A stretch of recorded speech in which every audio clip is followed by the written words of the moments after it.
do it on the side of N37. He's falling low. Raikou needs to escape, but it's going to be a kill. Nobody has eyes onto Petroni. It's a double kill at this point. Triple as Petroni. He's running rampant. He is in for it. Quadra kill. What more can they do? The damage is just not enough. 9 Novas jumps in once again. Will not survive the fight. A Vanguard shoots. They fall. And it's Influence Rage as they put their will down. There is no waves just yet, but they get the ace.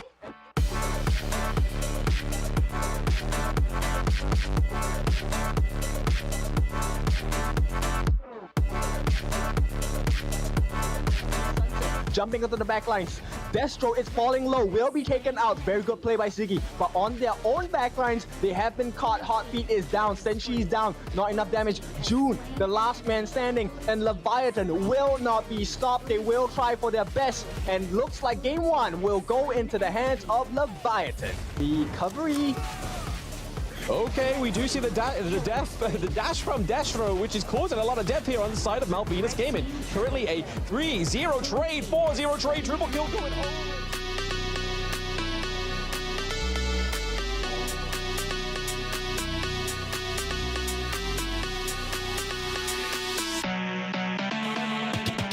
For some of these players that are on the Gorge right now. But speaking of the Gorge, we see that the Unbridled Rage comes through, firing straight into the back, taking out Lamesh, and it looks like it's not going to end there. Billy goes down as well. Billy go gruff, and we see the Conductor of Souls come through, but it's not ultimate on cooldown, right? So he's able to just use that dragon to get out of there, and there we go. Sony goes straight into the high ground turret, takes down Zhang-Fei. Billy is members of Influence Rage stuck in there.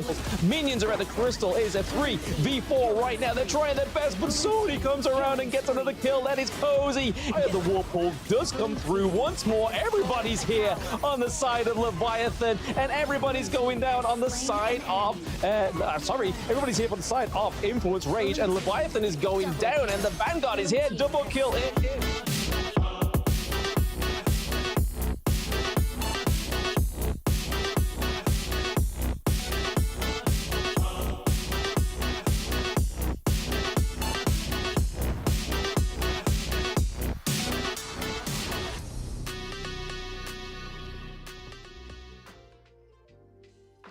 How's it going, everybody? Welcome to the Honor of Kings Open Series Split 2 EMEA Regional Finals. I am Blam, and with me is not Kin, but it is Hola. How are we feeling today? I'm feeling great. I'm super excited to be here and to be casting this alongside you, Blam. It's going to have 4 best of 3s in the EMEA region. I'm super stoked for all of these games today.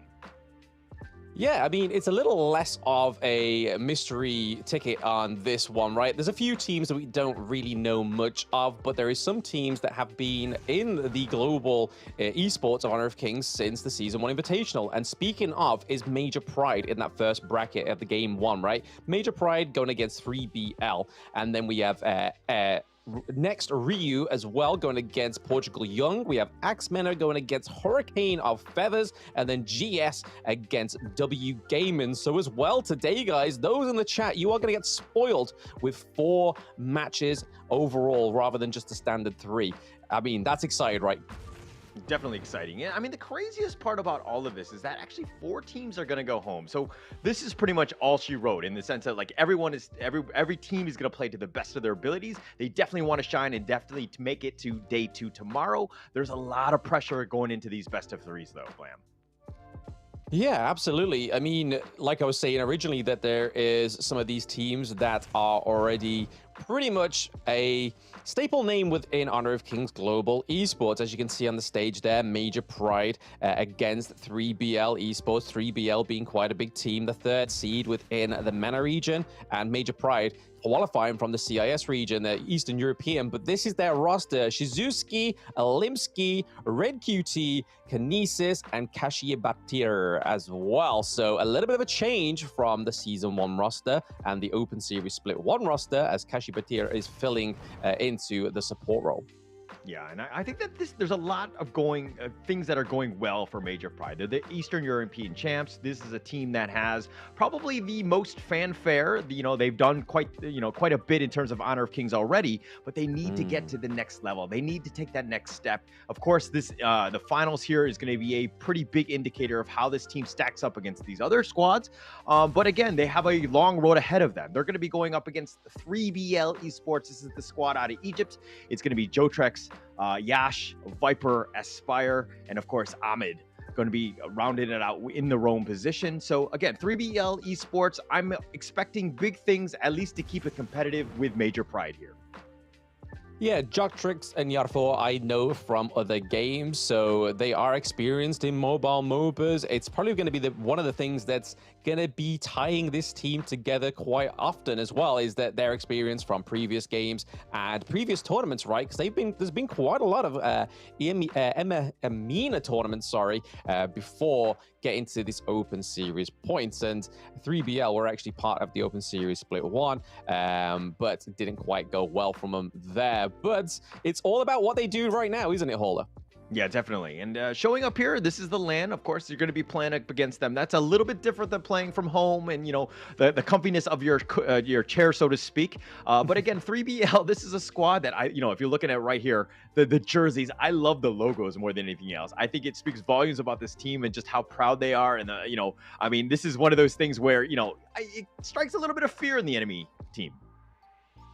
Yeah, a patented jersey is just as just as destructive as a great roster, right? But hey, they kind of share the same kind of color coordination going on here between Major Pride and 3BL. So it's a bit of the clash of the black and the red, right? Let's see who can spill as much red as possible in this first best of three between these two teams. Again, it's Major Pride from the Eastern European region, and then 3BL are going to be supporting the MENA region. So again, MENA region having a lot of exposure to previous tournaments, but let's see how they handle this ban and pick. Yeah, we're going to jump right into this one. It's going to be, of course, the first draft. And in my opinion, this game one, probably the most important for all of them, right? It's the first time that you're going up into this EMEA finals. And then it's also dictating the pace of how this series could be. If your back is on that wall and you lose game one, and it's a must-win situation going into game two, it's just way more pressure. And you do not want to be in that pressure cooker, so to speak. But it looks like they're going to be picking up, the first pick is going to be Arlie here. Your thoughts on that? Is that dictating too much of your draft plan? I don't think so, right? It's all about how comfortable Kinesis is on these heroes, right? And prior pick for Ali being on the blue side, again, when Dolly has been taken up and, say, for example, the Orgren's been banned as well, My Shiranui being banned, it's kind of like the go-to one, right? But then we look over to the side of 3BL, and they're going for the Lady Sun and Hugh1. Hugh1, as we know, has had a huge appearance rate so far within the Open Series Split 2, regardless of regions. Yeah, it's got a lot of play throughout. I don't think that we're seeing these picks thus far have been very meta. We know the Lady Jeanne is very powerful. The Zhang Fei is a great roamer that kind of adds tankiness and has initiation. So definitely things that you want. The Ming on the other side, the 3BL squad, the Yuan, which again, it's a high risk, high reward type of play. You can do a lot. You have a lot of sustain, and she plays some great music at the end of the day. Hey, exactly. We're all here for the tunes. Kin was a big fan of the intro tunes for the past 2 days as well, so everyone's here for a little bit of music. But looking at 3BL banning out the Dharma, banning out the Musashi, Musashi is unfortunately not being able to actually get onto the Gorge, and that really saddens me as a Musashi main hauler. But then we look over to the side of Major Pride, and they're banning out the Mayin and the Elaine, but picking up the Lady Chen and the Zhang Fei. So we're getting already Lady Chen. We've seen even yesterday get up to like that 149k damage dealt, right? And having that Zhang Fei is just a fantastic front line. Yeah, definitely a great frontliner. Definitely something that you want. But another good frontliner, I mean, if we're looking at this draft, obviously the bans have been already in place. But the Byron pickup, I think that's pretty strong right there. It's pretty solid. I kind of liken it to like a Toyota Camry in the sense that it's like more of a consistency thing more than anything else. It's not like the Ferrari that's going to get you, 0 to 300 in like 60 seconds or whatever. It's a much faster car, not 60 seconds. Absolutely. I mean, you can talk about cars, Hauler. All I know is they've got 4 wheels and they get used from A to B. But the Ming pickup is really interesting here, especially paired with the Lady Sun, kind of enables that hyper carry potential. Hue1's actually going to be sitting into that mid lane now because the Kaiser does round out 3BL's big roster, which is huge here. They have the great front line from the Kaiser. Kaiser can not only soak the damage, but deal the damage, which we've seen over the past 48 hours as well. It was a huge pick within the American regionals, not quite so much within the Pacific, but the one I've got my eye on the most, Hauler, I have to say, is that Jing jungle pick towards the end of Major Pride's team comp. Yeah, Limskis will be picking it up. I think he's a good Jing player. Obviously, Jing is one of those types, very disruptive, can be in the back line. The mirror domain is just very annoying to deal with. But the thing is that Jing needs a little bit of time to get going, right? You need that farm. If we're looking on the opposite end, if we're looking at from 3BL side, where Yash is going to be picking up the Kaiser, someone a little bit more tanky, definitely not as flashy, though. But I think it's going to be an interesting matchup to watch. Yeah, the interesting thing I think here with this Kaiser that I'm going to be looking out for personally is because yesterday when we saw Influence Rage play the Kaiser, they were always 2 levels ahead of the enemy jungle. So that rotation, the ferocity, being able to claim the resources was huge.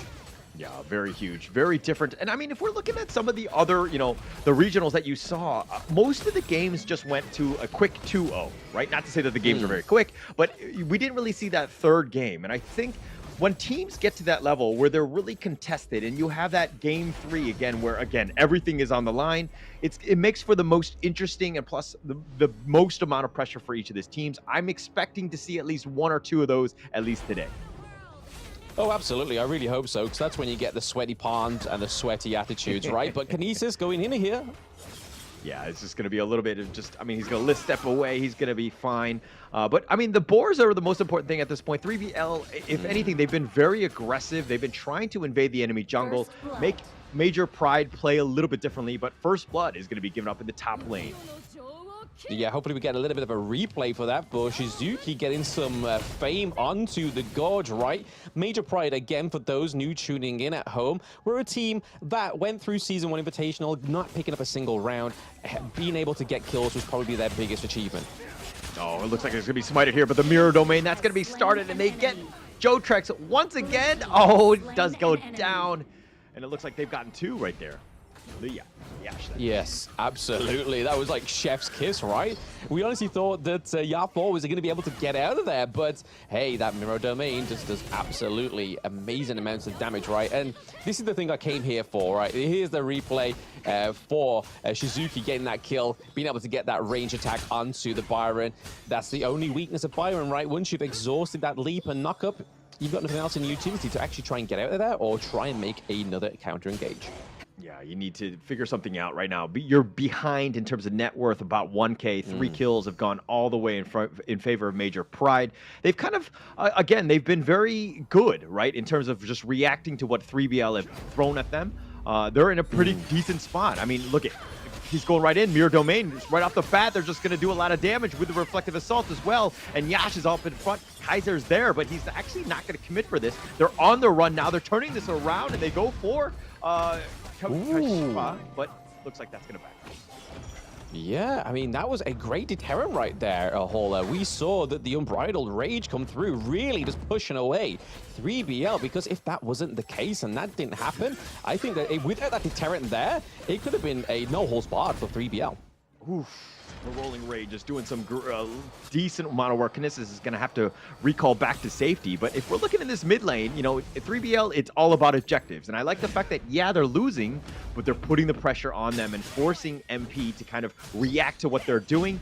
But again, they haven't really been able to capitalize with any kills thus far. Yeah, another thing worth pointing out as well is that both the mages have been down into the farm lane, because this allows both these late game heroes, the Arlie and the Lady Sun, to have access to those both side camps, right? So they can try and get online a little bit quicker. So you can see why that rotation's taking place. Yeah, they're trying to rotate, but she goes in, gets the power grenation, and Ahmed, oh, he does get burned in the end. He's going to be down for about 15 more seconds. Yeah, unfortunate there, because, hey, the neutral objectives are now up, Paula. So, again, this is going to be a crucial part for them. They may want to try and pin down the Kaiser. Yeah, it looks like Kashi does end up getting the blue right there. Does get the steal with that smite. Zhang Fei's, even if you're Roman, it's okay to take the smites, and Kin is a big proponent of that. And it looks like they're going to do this as well in this game as well. Yeah, he likes to know that his smite is there. If it's not smite, it's execute for Kim, right? He's definitely an aggressive support player. But to be honest, Kashi Bartir is playing a lot like Billy did from one of the players of the American regions. Yeah. Oh, the unending sorrow. Okay, the tower goes down. Viper will stay alive, but MP got what they want. It looks like they're going to make their rotation into the mid lane, force that one out. The teleport is coming in by Jotrex into the mid lane, but again, MP is going to back off here. Yeah, so far, so good for the side of Major Pride, right? They're up with the gold, they're up with the turrets, right? Yes, they lose the mid 1 T1, but they can really try and do something here. It's not the end of the game, considering where the rest of the else of their resources and the accolades so far in game 1 are. It's not the biggest threat, right? Not the biggest threat. You're right, right. But I mean, with the Tyrant or the Overlord that would be picked up by 3BL, the Vanguards are going to be pushing, creating a little bit more space for MP to kind of deal with. I mean, 3BL, all they want is to take their own enemy jungle, or their own jungle. They're not able to get that. The Umbrella Outburst, they're pushing everybody back. And 3BL, they've rotated, but again, they haven't capitalized on gotten any sort of conversions out of this. Blue team has Yeah, nice destroyed plays a here tower. by the side of Major Pride. They're being very aggressive into the enemy jungle, able to take that T1 up into the clash lane. So again, this is the thing I love about Honor of Kings, right? Being so fresh in the scene, seeing these teams just progress. And Major Pride, I do be proud. I got a tear in my eye. Oh, are you sure it's not just, you know, something that flew in, or is it actually their play? Is it the success? I mean, but nonetheless, if we're looking at MP right here, they're just kind of forcing it out. All 5 members of 3BL are here. Miro Domain's going to be committed. And they're doing quite a bit of work, and they're trying to keep that mid T1 alive, but the Ocean of Tears is successful, but they haven't got any kills thus far. They're going to back off. And again, that was a huge fight, but nobody died. That's very rare that we see that, right, Hauler, that you get a huge just brawl in the mid lane, nobody dies, but then just go away feeling still like energetic from it. It's like, oh my gosh, like these guys are doing enough to stay alive in these big brawls. Yeah, it's kind of like a Marvel movie, like the big fights are happening, but nobody's really dying at the end. I mean, people are limping away, if anything. Yeah, unfortunately. We want to see death. We want to see blood, right, in those brawls. But so far, nothing yet to be shed. Major Pride still ahead with the gold. Yes, still up ahead. But 3BL, again, they've mitigated. Or the biggest thing is the Crimson Golem. They might lose it again. I think they did. Or they did not get it. Again, 3BL. And MP right now just forcing the issue, invading the enemy jungle, making it uncomfortable. Not even, 3BL's not even able to get their own buffs. Yeah, not at all. I mean, that's starving them from every bit of resource, right? This Kaiser pick has not been the greatest yet. I'm still waiting for a big engage from Yafo. Yeah, hasn't really seen that. I mean, we haven't really seen the Invincible Warrior. I think he's just holding it down. But nice Unbridled Outburst. He goes right in for this one, and he ends up killing it. He kills Yash, and that's a huge one to start with. And the Miro Domain and Jotrex is now on the run. They're diving the tower. They don't care. Okay, they do care, and they back off here. Hey, at least to get some blood, right?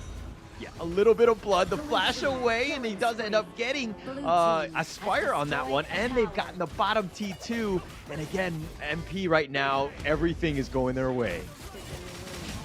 Oh, still some more engages coming in here. Yeah, they want to keep going for this one. They're just forcing it out. I thought the fight was over, but it looks like they're just going to back off now. They've gotten the mid T2 as well.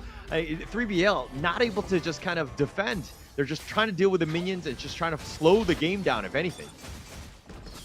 Yeah, I mean, that's probably the aim for 3BL right now, right? They have only 1 T2 left standing up in the clash lane. That's just because Shizuki has been across the gorge, right? Just helping out his team. And it really shows when Shizuki's into these team fights, because we finally get some blood. And speaking of getting blood, we get a little bit more of that neutral objective blood right now. And it's not quite the shadow alternatives of these neutral objectives, but hey, increased damage is increased damage at the end of the day.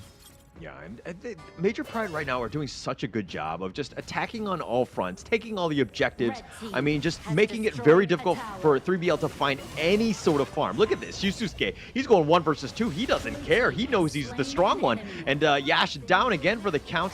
He has not had a great game. Blue team has destroyed No, the tower. absolutely not. He's definitely suffering here on the Kaiser. It's not quite working out the way that the 3BL as well was hoping, right? Because if the Kaiser falls, you have no front line. You're kind of really relying that Jotrix is just going to take it all, but he can't as the Byron.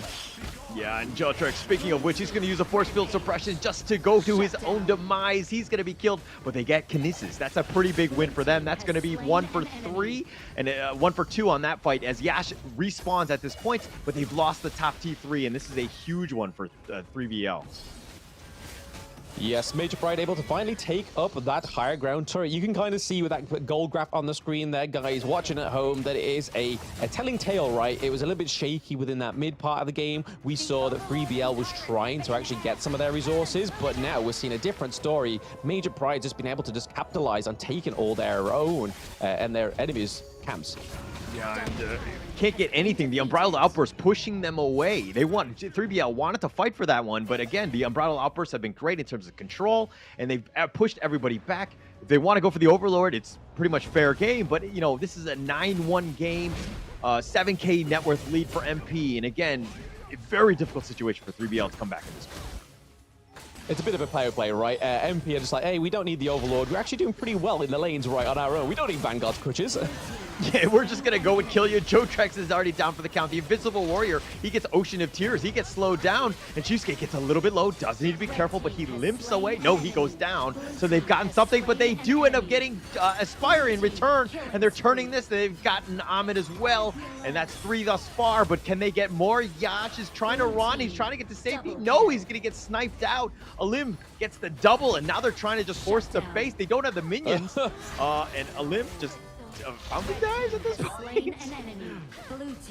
Yeah, a little bit premature there. They thought they had the minions at the crystal, but unfortunately not there, Hauler. They were able to claim that game 1 victory, but hey, man, Major Pride are a different beast. Every tournament that I see them participate in, they get so much better.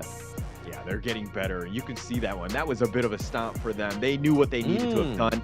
Very objectively strong, right? Understanding what they needed to have done. And it's like business as usual for these guys. They just get up and they realize that, hey, we got this one. We understand how we do it. But can they do it in a second game and maybe in a faster time? I don't really know. But very strong showing by Major Pride in game 1.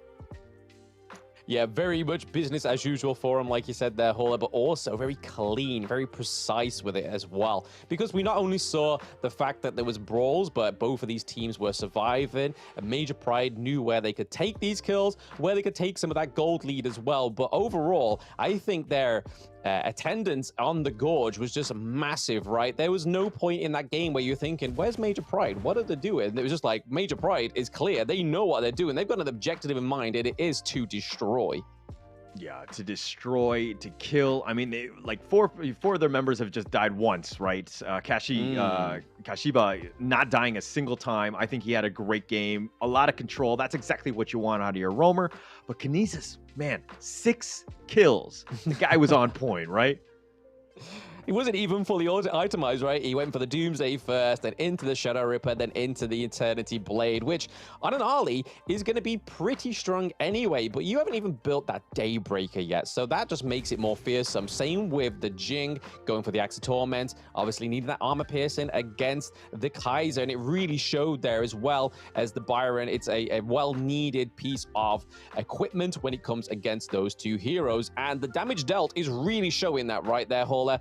43.2% of the damage dealt by Alimsky. That is probably the most percentage of damage I think I've seen so far in the Open Series. Yeah, actually very crazy. The fact that he was there when you needed to go in a team fight, and then he would back off, and when the teams are kind of just pushing on all fronts, he was back there taking all the big objectives, you know, like the Tyrants and the Overlords. He was just everywhere that you wanted to have done. If you want a good jungler, this is a perfect game to kind of, you know, to I would almost say emulate in that point.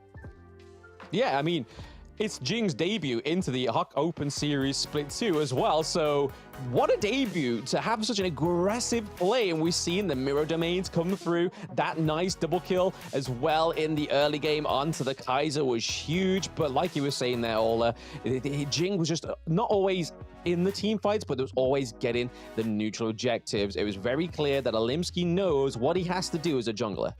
Yeah, and I think that the biggest thing that you're seeing is that 3BL, there were moments where I felt like they were grouping up a little too much in the early game, right? There were moments where they're together. And the reason why that's a problem is that there's so much farm across all 3 lanes, you need to kind of separate a little bit. You can't be holding hands the entire game. I mean, when the wheels are kind of coming off in the mid game, I kind of understand it. But in the early game, you got to get as much farm as possible. You got to kind of separate in that sense. Yeah, I think when we see the enemy team that's not doing so well, when they clump together, it's a symptom of fear, right? And that's definitely what Major Pride did. And it was definitely the MVP going over to Kashi Batur as well. So on the Zhongfei, we don't get many support MVPs. We saw Billy getting a few MVPs from the American region. And when I was saying that Kashi was really emulating that kind of performance, very aggressive, very active on the roam, really deserves that MVP. Because in the end of the day, it seemed like he was a shot caller, right? Yeah, definitely the shot caller. Like every time he would unbridle outburst, it was either to go in or to disengage. And the team was just listening to what he was doing, right? So I obviously very good calls, and that's exactly what you want. And the Zhongfei just providing so much control. This is exactly how you want to play it. They had a very good game 1, Major Pride. Oh yeah, super great game. What a great performance as well for the first game of the EMEA Regional Finals. If that doesn't get you stoked up with excitement, I don't know what is. You might want to check your pulse. You could be dying, but hopefully not. You're going to stick around until you see the conclusion, until the end of this EMEA Regionals. But before we get into that game 2, guys, we are going to take a short break. So please don't go anywhere. Stay in the chat, and we'll see you for game 2.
Now the ultimate from Redsky, but hey, it doesn't matter. I can be on target. Очень плохо получается со скачка, и там минус 2, скорее всего, будет. Как же Юнин раздает дэмэдж и пытается что-то придумать. Jing, so Jing's most common combo is the 1-2 ult, as we're just seeing here with AB8, perfectly timed, perfectly executed. Is that going to be a double kill? Oh.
colors that fell from Zephyr was a mysterious substance temporarily named Amber. In fields such as biomedicine, it may bring hope for post-disaster reconstruction. The possibility that they're still alive is practically zero. This is our only chance to save them.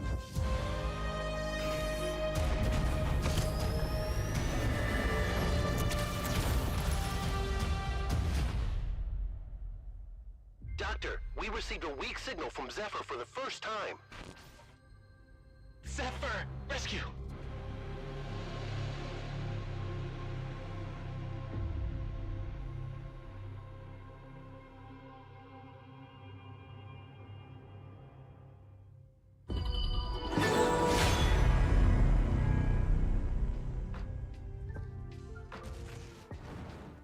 Welcome back, everybody, to the Honor of Kings Open Series Split 2 EMEA Regional Finals. We've just had our first game between Major Pride and 3BL, and what an aggressive game it was, Hauler. Yeah, very aggressive game by Major Pride. Just being able to just kind of close that one out. They were just very clinical in the sense of just taking it to 3BL. They really had no ways of coming back. The full map control by Major Pride, just a very dominant game by them. Yeah, I mean, they got 4 kills on the board, right? But one of them was Alimsky just playing a little bit more premature into the finisher of the game, going into the base of the enemy, just getting vaporized by that crystal. So, hey, they gave them some little bit extra bits of resources that they didn't need to. So they're a charitable team, right? Yeah, charitable. I mean, yes, I guess that's an interesting way of putting it. Not ideal for 3BL, of course. But again, Major Pride, this is what you want. You'll take whatever charity that the enemy team gives you.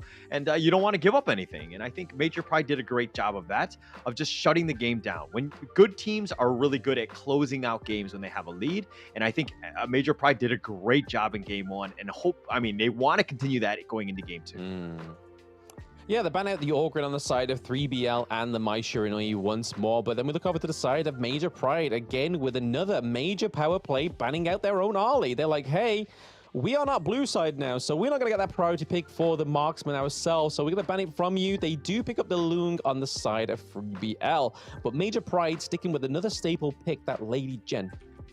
Yeah, Lady Jen, I mean, it has so much play. Like the amount of control that it provides. It does so much damage as well. And, backing it up with the Zhang Fei, really smart by MP. You just saw Kashiba have a great game on it. Can they continue on with this? We're going to have to see. But again, the Zhang Fei, very strong here too. Yeah, I think I like the Lung pick right over the Lady Sun. Yes, they're very same in their temperament, that they are late game heroes. They need to get those items to do those massive amounts of damage. But when you have that damage, it's a pretty much secured kill onto the likes of the Zhang Fei, as long as you can kind of position yourself correctly, because we know with those double stacked first abilities from Lung, he can lay down the smackdown. But then speaking of the next 2 picks onto the side of 3BL, the go with the Shuang, which has been, again, a very surprising pick for me, being very big in the appearance rate. And then we get the Princess Frost, so zone in, a little bit of a difference here with the mid lane on the side of 3BL. Yeah, I always look at Princess Frost as like a poor man's Lady Jeanne at the end of the day. I don't know if it's the greatest counter. It's definitely weaker than the Lady Jeanne, but it has potential to be the same in the sense of like the mid lane, and you provide a little bit of control. But it really comes down to this Zhuangzi. I think that the hero has a lot of, disbursement.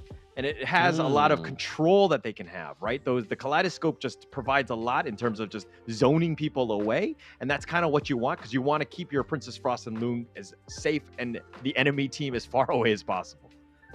Yeah, it's also a great counter for the Zhang Fei, right? Because if that Unbridled Outburst from the last game came through, like we saw that one time when 3BL was going for a great engage in that mid lane, and all of a sudden they got dispersed by that Unbridled Outrage, and it kind of was used as a huge deterrent. But we know that Shuangzi is able to give a immunity control with the butterfly effect. So if they just do what the side of Influence Rage did yesterday, is just timing those ultimates very precisely, I think that could be a great counter here to the Zhang Fei. Yeah, definitely. I mean, you have that play, but look at what Major Pride have countered with. They've gone with the lane, the Death at Sunset, just trying to jump onto that back line.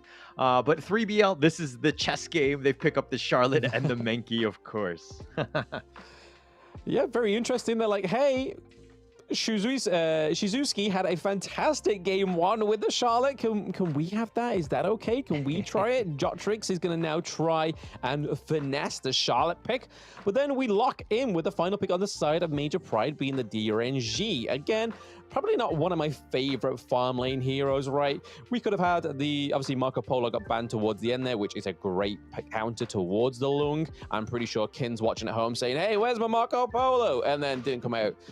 But you kind of had more of an appearance rate from the likes of Huyi. So again, great siege capability, great attack speed, as long as you have the positioning, which we saw very well from Kinesis in game one. So the DRNG is going to play a little bit of a different role here, right? Yeah, a little bit different. I mean, it has more mobility. The legal immunity is going to be great to potentially get out of some of the crowd control that they have. And, you know, the Lung is going to be the biggest question mark, right? There's a lot of pressure on Aspire to kind of really step up and to kind of control the game, because the Lung can do a lot of damage, but it needs a lot of time to get that, you know, to get online, so to speak. Yeah, he's got to aspire, right? He's got to aspire to some great see what you did there. feats here. Some great heights he needs to aspire to get to this the level of Kinesis in game one. But currently, we're seeing a little bit more tit for tat, a little less of aggression from the side of Major Pride. No sort of engaging into the enemy jungle just yet.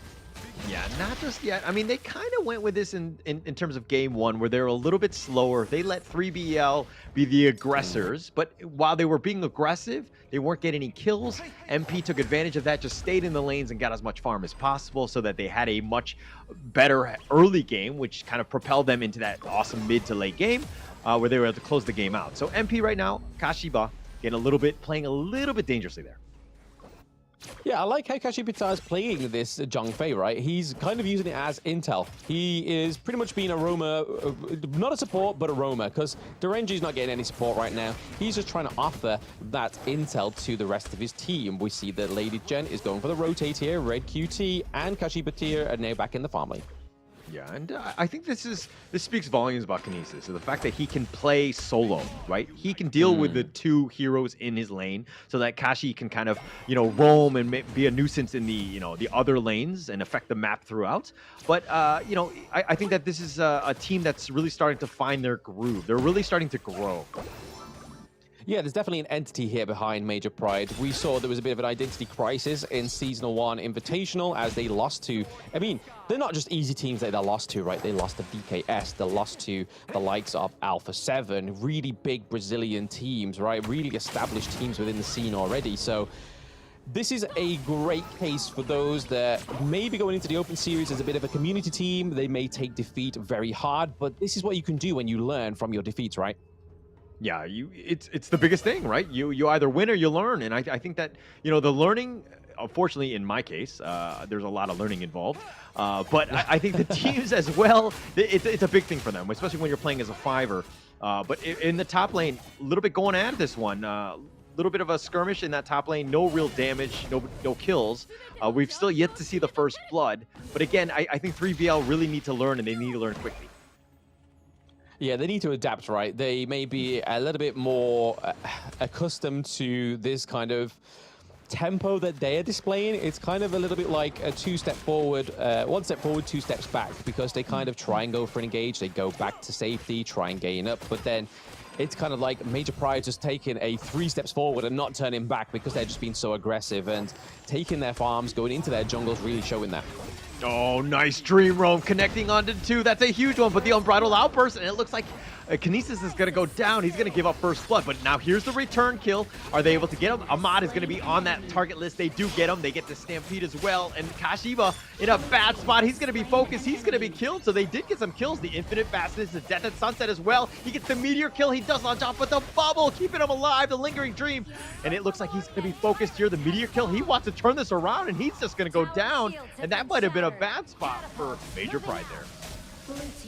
Yes, the Lingering Dream into the into the Death on Sunset, right? It was kind of, no, the winter is coming, so tried to get out of there with hopes and dreams that just to be shattered by the winter is coming from Princess Frost, which was a really great zoning material, a good piece of kit there that we really shined light on in that draft. But we did see that Limsky was able to pick up that Tyrant, which again, he knew that the fight wasn't going to go the way that he wanted to, so he's going to take those next precautionary steps to be like, hey, this is how we're going to make sure that this next team fight goes in our favor.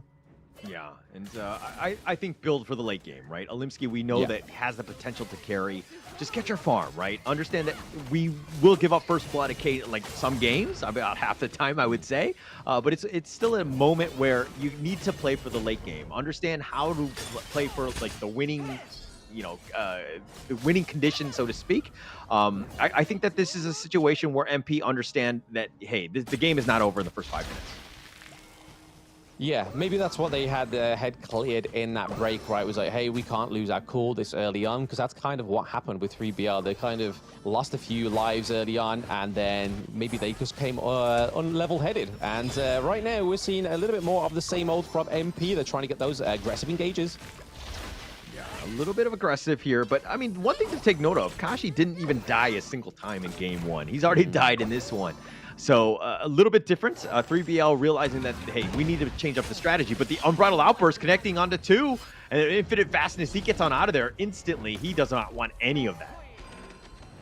This is the good thing about the Loom pick. If you're in trouble, you can get out of there. You can turn into a dragon and kiss your all your sweet sorrows goodbye. And it really showed there from 3BL. But again, it's really interesting here that MP are looking for blood, right? Oh, they do get blood, and they get Aspire. He did stick around. Infinite Fastness was, of course, on cooldown. So they knew that there was a bit of an opening and a little bit of a vulnerability, and they took advantage of it. Aspire down for about 15 seconds. That's a pretty big kill for Major Pride. Yeah, Major Pride being able to actually finally get that gold lead, but hey! Oh, the Death at Sunset right on top of him, not able to get away, and Jawtrix is down for the count as well. And MP, this is kind of what they did in game 1, right? They bullied Jawtrix a little bit, they got a couple of kills, and they went on this one, and so they've done quite well in that sense, and now they're pushing that top T1. Yeah, top T1 and the farm lane T1, right? Derange is making quick work of that before Lung and the Zhuangzi comes through as well. They're able to take the T1 into the farm lane, but they are able to defend that T1 in the clash. And already right now, we're seeing the MP are going back to their former glory of game 1. Yeah, they're going back to it. And again, just being aggressive. They've already taken the net worth lead. This is exactly what you want as an MP fan. But the Mirror Domain, that's going to be used just more defensively and to zone them away more than anything else. But the tables have shifted in that sense. Major Pride understanding how to get back in the game, realizing that the game is far from over, and now they're in the driver's seat. Yeah, it seems that way with the gold, right? They're not too far ahead. It's about 1.2k gold difference, which is nothing to kind of shout and write home about. Wait here for Shizuki. He might get caught out, though. Oh, the Death at Sunset, that get out of jail free card. He's going to use that one. He stays alive. They have 3 members, and that's a pretty big commitment by 3BL, trying to take him out in the top lane. But now the mid lane is going to be pushing here, so they do need to be careful as Yash actually goes and rotates in. Yeah, nicely done by Viper though, right? They was able to put the Winters coming down before they left the lane, just to constantly just get rid of that minion wave in the mid lane, because they don't want to lose that T1, because they were able to hold on to it before taking the enemies. But speaking of holding on to things, those T2s in the farm lane is definitely not something they have an affinity to. Yeah, and they definitely wanted to keep that one alive. But again, it was kind of like the rotation. You had 3 members of 3BL in the top lane. The bottom lane is wide open. Unbridled Outburst is going to be used here just to zone them away. But it's all about the space, and they've taken advantage of it, and they've capitalized that with a Tyrant kill as well. This is the good thing of the Zhuangzi, right? Is that butterfly effect that you just saw there when the Unbridled Outrage come through, it kind of completely negated the effect of what they were going for on the side of Major Pride. They got the CC immunity on the side of 3BL. They were able to just skip around in what they normally would be, being pushed to walls, being stunned as well. So, again, I think this is a solid, very well thought pick here for Ahmed. Yeah, good counter pick. That's definitely what you wanted to have done. I mean, you hit all the right notes in terms of just kind of explaining why the Zhuangzi is just so important. It has a huge amount of potential in terms of the team fights, right? Just slowing it down. And again, that's kind of what you want as Kashiba, where you kind of just control the field, the team fights, and him being able to be somewhat limited making it more difficult for MP to win those big team fights. Yep, speaking of team fights, we do see 3 of them on the side of 3BL looking for a mid-rotation here to stop a lane from taking that T1 into the mid lane or even pushing it further, it seems. Is it gone? Yes, it's already gone, but they do sacrifice the T1 in the clash lane, so it's all opening up here for the side of 3BL. Oh, Limsky had been killed in the bottom lane. Jotrex is going to get credit for this one. They've got 4 members on that one, but that T2 top is going to be forced here. Yash, all he can do is just throw out those bubbles and pray that he stays alive, and if anything, he's just going to back off and recall. Yeah, so far so good, right, for the side of Major Pride. Unfortunately for 3BL, they are falling behind ever so slightly now in terms of the gold. It is slowly but surely creeping away from them. And the last time we got the gold graph up, we saw that Aspire was behind in the farm lane, which is a point that you don't want to be behind on when you're going against the Direnji. Direnji, getting those items is just going to make it harder for this Lung to actually get to those great heights. Yeah, and we talked about it in the draft, right? Where Aspire was like, this is a lot of pressure on Loom to kind of get that farm. He hasn't got the most amount of space, so it hasn't been the easiest of times for him, but he really needs to get back. He needs to stop thinking about team fights and just worry about his own farm at this point. Yeah, there needs to be a point, right, where that is going to settle in, but I think it's going to settle in a little bit too late here for the side of 3BL as they've lost their 3rd neutral objective over to the side of Major Pride. And it is that Shadow Tyrant caller, which means that it's going to be increased damage and that lightning effect. We have the Spark Forked Dagger on the side of Direnji as well, so that's going to just enable that. The attack speed coming through from that item, the Doomsday as well with the enhanced attacks. It's just going to make this Direnji a brutal pickup for the side of Major Pride. Yeah, the amount of damage that Kinesis can do just jumping on you. But look in the bottom lane. He's going to try to 1v2 this. Not possible. Jotrex down it yet again. They forced it out. And again, Major Pride just finding weaknesses across the map, understanding where things are on. And it looks like they're going to go for this Overlord here. And they've kind of forced it down. Are they able to get the steal? Ooh. No, it's not able to do so. It looks like Yash is going to get the smite kill. The Unbridled Outburst is going to be on point, though. Ahmed has been killed. They're going to force it down. They're going to run you down. They're going to chase you down to the ends of the earth. And Yash, all he could do is just cry in his bubble and get into that fountain. Yeah, that was a really interesting play there. I saw that Kashi Batira was coming through there towards the Shadow Overlord. I was like, oh, he has smite. Is it going to be a crucial kill, Fef? But they just kind of killed it a little bit too fast on the side of 3BL, which was, you could see the motion that he wanted to go for. It was honorable, but it just didn't quite surface. Yeah, not able to get it, just a little bit slow in that sense. But, you know, it's one of those things where, you know, a little bit of a window in that sense. But Red getting killed here, Yash gets the solo. Yeah, a little bit too overextending there when you're mid lane. Lady Chen should be sticking around with the folk on her team just so she can stay alive and do that damage. Oh, Yash getting Meteor killed. The Mirror Domain is going to be committed. Everything thrown at him. And the cute old Menki goes down. Yes, unfortunately, cute but deadly. Monkey coming through there, but does fall for 3BL, which could be crucial here for them. And you can see that gold graph, very helpful in painting the picture. But unlike game 1, 3BL actually had a lead at that 6-minute mark. They had a much better game. This is definitely something that they can kind of be a little bit more proud about. I think game 1 was a little bit, they had some nerves, and they're playing much better, but they're still far behind. You know, I think they've gotten some pickoffs, and they've gotten way more kills than they did in the last game.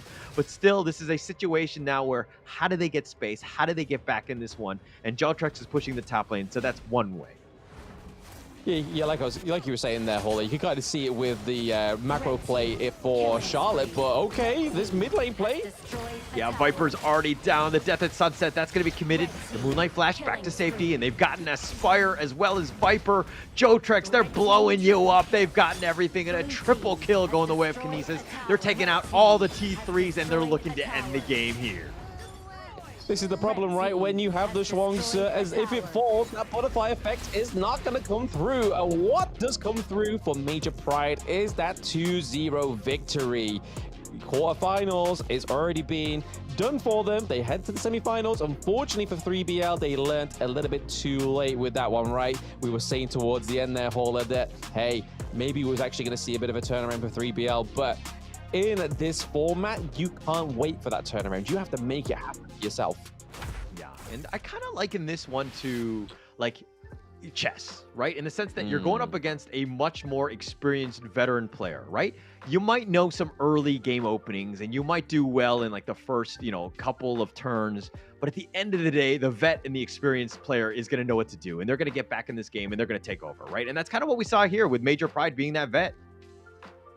Yeah, the highlight for me in that one was obviously Alimsky on the Jing once more, really showing that he doesn't want to kind of show all his cards in the jungle too early within the open series. He stick to the same hero 2 games in a row, played it to perfection as well, knew when to take fights and knew when to kind of just dip out there and go for the neutral objective, which we saw around by that 4-minute mark. But then Kinesis as well. I was down to the Derenji pick there, but because of Kinesis being able to get that lead in the farm lane, it really showed a true testament that it is a good pick, but you just have to make sure that you're ahead of a hero like the Lung, which when you see it in the draft, the pick of band draft, you kind of make sure like, I mean, they've gone for a hero on the side of 3BL that needs farm, but unfortunately they weren't able to execute getting the resources that are needed. Yeah. And I mean, Kinesis got you hit the right points, right? In the sense of Kinesis just getting that farm, literally carrying this one. I think in game 1, we saw Alimsky really do the carrying, the heavy lifting in this one. But in this game, Kinesis really understanding how to get that farm. I mean, the damage dealt still very high in favor of Alimsky, but he didn't shine as high as brightly as he did in game 1. Yeah, down by 3% in the damage dealt, right? That is a decrease in your performance, but you can kind of see who picked up the slack there.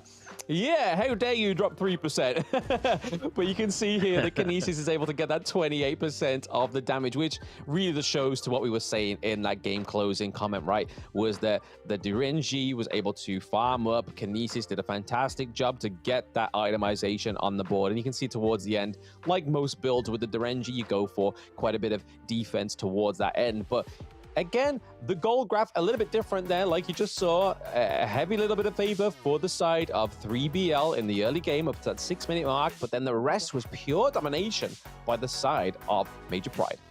Yeah, definitely. More domination, not so much in this first fight. I think that there were some mistakes by Major Pride. They probably shouldn't have committed like as much as they did here. They barely get away. Shizu actually gets caught out. Really no chance on this point. I mean, it was a situation where one guy dies, you give up first blood. Okay, not the end of the world. We just back off. We cut off our losses. They didn't do that. They went in. They tried to go for blood, so to speak. And it kind of they paid with their lives, so to speak. Absolutely. That is the most crucial currency within Honor of Kings is your errors will be paid with your life. And unfortunately for the side of 3BL, they had a lot more pay-ups than the side of Major Pride. But I really think it gives sort of dividends to Alimsky in that jungle. He knew when to peel off from these fights and when to go for these objectives like the Tyrant as well. But also those mirror domains also being used defensively rather than aggressively was a great show of skill for Alimsky. He had a good game. I mean, he did die only once, so at the end of the day, he had a great one. But Red is going to be your MVP. He had a ton of damage with 125,000. He was 2-1-6, not the greatest of KDAs, but just staying alive is a huge stat to kind of have. But it's one of those things where Red was always in the right spots at the right time for the team fights.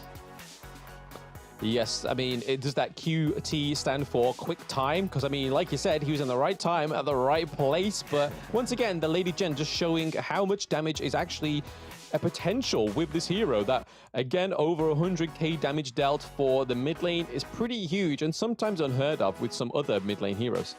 Yeah, I think the QT is actually just cutie, right? He's a good-looking dude, right? All right, but nonetheless, I think Major Pride just really being strong on that one. Quick 2-0, kind of, I mean, I'm not to say that I'm too surprised by that one. I think that we had high expectations for Major Pride going into this game. I expect to see them doing well even into day 2 tomorrow, so as they move on. Yeah, absolutely. Like I said, I had a bit of a tear in my eye when I saw that game 1. I was like, hey, I'm a little boys are all grown up. They're doing well. They're doing better than their Season 1 Invitational performances. But the next game up will be next Ryu against Portugal Young, which again is going to be the Western European team going against the only Turkish team in the Open Series. So it's going to be interesting to see if they're able to completely take out the Turkish team straight away, because that would be a little bit of a blow. We already have one of the Turkey teams qualifying for this into KC 2024, right? We have FoK Esports. They were able to claim their victory in their qualifier against S2G. But is it going to be enough for next Ryu to have that second wind in this Open Series Split 2 to try and take a game from the Western European region?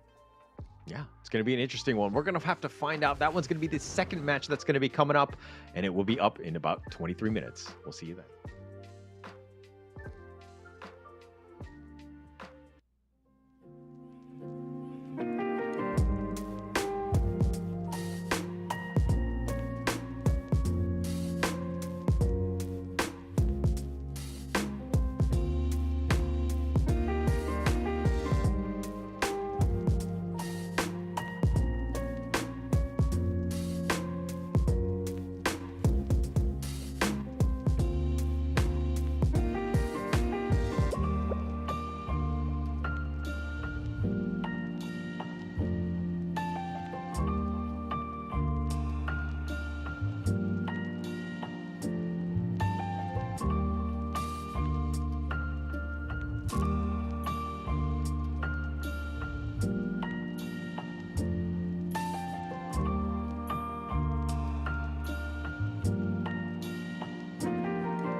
Lubong doesn't have any strongly held beliefs beyond safeguarding his own interests, but when it comes to that, he'll spare no effort. This is his passive skill, which automatically grants him a stack of mark every second. At a certain number of marks, he gains an enhanced basic attack. This is his main damage skill. It enables a shield that deals damage to nearby enemies either when it expires or when he manually disables it. His skill 2 provides movement and crowd control, letting him charge forward to damage and stun enemies in his path. Lubong's ultimate is a teleportation skill.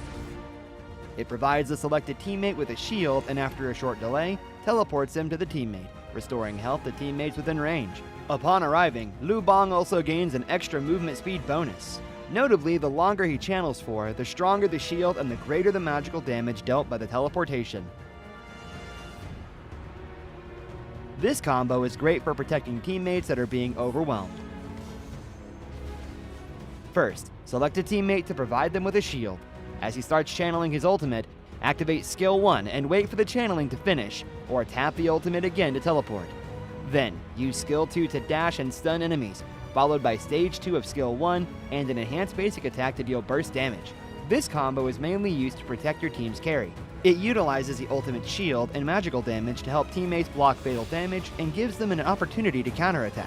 Note that stage 2 of the ultimate can be used flexibly depending on the situation of the battle, though it is most often used to provide emergency support or to retreat from combat. At the start of a match, Lubong can choose to clear his lane with skill 1. After unlocking his ultimate at level 4, he can clear the clash lane first, then teleport to teammates to help them. Since his ultimate lets him travel fast, he can take the time to clear minion waves before teleporting to a teammate. This puts pressure on the enemy in the lane, while at the same time building a numerical advantage in teamfights. He can also let teammates initiate fights and use his ultimate to provide them a shield, then jump in to absorb damage and take out enemies with help from the carry. If he's facing an enemy who is stronger but doesn't have any crowd control skills, he can use his ultimate to instantly teleport to easily flee the danger. Lubong should focus on leveling up during the early game. After unlocking his ultimate at level 4, he can keep using it to reach teammates and help them build an advantage. During the mid to late game, once he has enough defense and damage, he can mainly focus on laning and teleport into team fights to protect the carry and take out unsuspecting enemies. There, pull out the root of the problem. What's a conscience? A kind of snack? Why duel someone when you can gang up on them in a valley?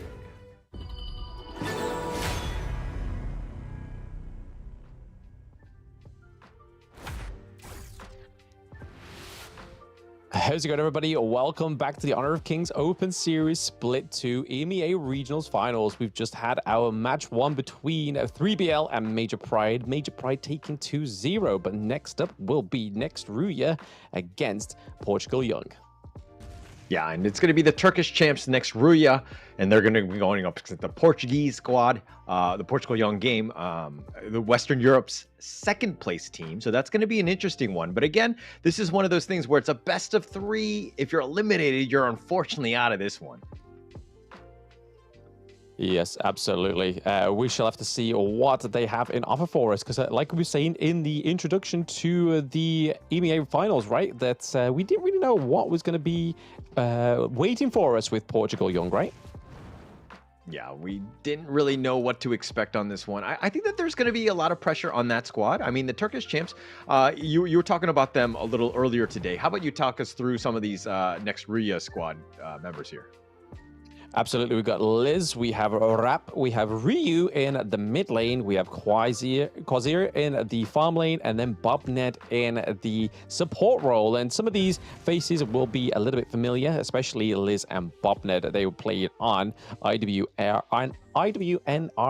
So again, some very wise and familiar faces. Yeah, and we're gonna expect. I mean, there are actually expectations on them because of the fact that we have seen them. There is some history on them. The Portugal young game is a little bit more. I would say there's not as much tape on them, right? We're gonna see Warlord, we're gonna see Carito, we're gonna see Sean, Yumiko, and of course Hunter rounding that one off. And this is going to be an interesting game. I think that this is probably one of the more hyped up games, I would say, going into this one because of the fact that, the Portugal young game is one of those things where we could see them flash. You know what I mean? There's like little areas of brilliance, I would say, that they're very good at times. But they're going to be going up against next Ruya, which is, no small feat of a team in and of itself. Absolutely. I mean, next Ruya were able to go all the way through to the Turkish qualifiers to get here as well. So they were at top, the creme de la creme of their own qualifier. But this is where that picture of Portugal Young is going to start to get painted here, right? Because we're now going to be able to find out who they ban, who they pick. But so far, they're going for the staple ban, the Mai Shiranui, with the Motsu. So again, Motsu having a great appearance already within the Open Series Split 2. And then over to the side of next Ruya, we have the Hue 1. Again, huge appearance rate. And the Dolia getting banned out as well. Yeah, but look at the picks up. Ogren, and Ming. Both of these guys there's going to be a lot of potential, right? But what do you think about this Ming and the pick there?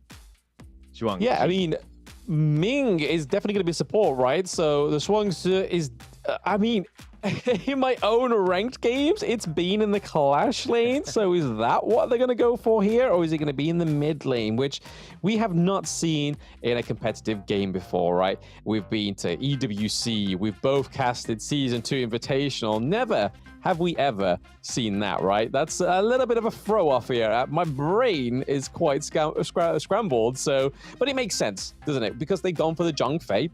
And again, last game with 3BL was a great counter for the Zhongfei. So, hey, they've already gone for the Ming, so they was like, oh no, we kind of need this pick as well. Yeah, but they picked them back to back. So I think it's one of those things where you kind of played your cards a little bit more towards the second phase of this draft, where you kind of show Ming maybe as the mid, and then all of a sudden you as the roam, and then you kind of flex it into another position. But I do think the pick is all right. I just feel like they're a little bit on the squishier side, and I'm kind of worried about the Portugal young game draft thus far. Yeah, I mean, they're lacking the burst, right? I mean, next Ruya are not lacking burst. They have the Ganem Mo, they have the Ali as well, which we know Ali is going to have to kind of sacrifice a lot of that what the resources for the mid lane would do is give over to the Ali, but Ganem Mo kind of needs it for that damage, and especially burst damage coming through onto the side to put Portugal Young as well to counter the Orgrim. But looking at those bans, they are definitely orientated to stop the counters of Orgrim being picked up, like the Masashi, the Dharma as well. But then banning out onto the side of next Ruya is the Lady's Son and the Loon pick. Yeah, and they're gonna Liang being picked up as well. And is this the all roam team? What's going on with the Alicio to kind of round out that draft? But this is an interesting draft. Your thoughts on this Portugal young game draft? I mean, it makes sense now that they've gone for the Zhuangzi into the mid lane. Liang's going to be the support. No, Liang will be mid, sorry. So Zhuangzi will be into the Clash. Liang in the mid lane, Ming in the roam support role there, going for the Alessio, trying to go for the hyper carry, but very exciting that they've gone for the Alessio, right? Because we have not seen this pickup yet within the Open Series, let alone global esports, right? Not many times has that Alessio seen the light of day, but now the Red Hawk himself is on the Gorge. Yeah, it's going to be interesting to kind of see how he plays out. They're kind of, you've picked up the Augurin, and we just saw the dominance at EWC and how this is played. But they usually had a counter initiation or somebody else to kind of attract attention away from Augurin so that he can kind of pick people off. I don't really see that because almost everyone else is on the squishier side. This is a very glass cannon / control type of lineup. So again, I'm kind of worried about how this Portugal young game lineup is going to be because it's kind of difficult to play.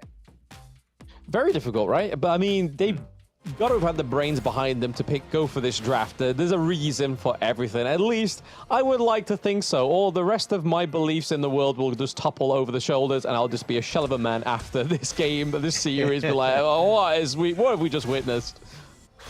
Yeah, well, we're gonna have to find out. This is, of course, the second match, the first game, and this is going to be an interesting one because, again, it's single elimination, it's best of 3. This first game is going to dictate a lot of the pace. There's going to be a lot of pressure onto winning this first one.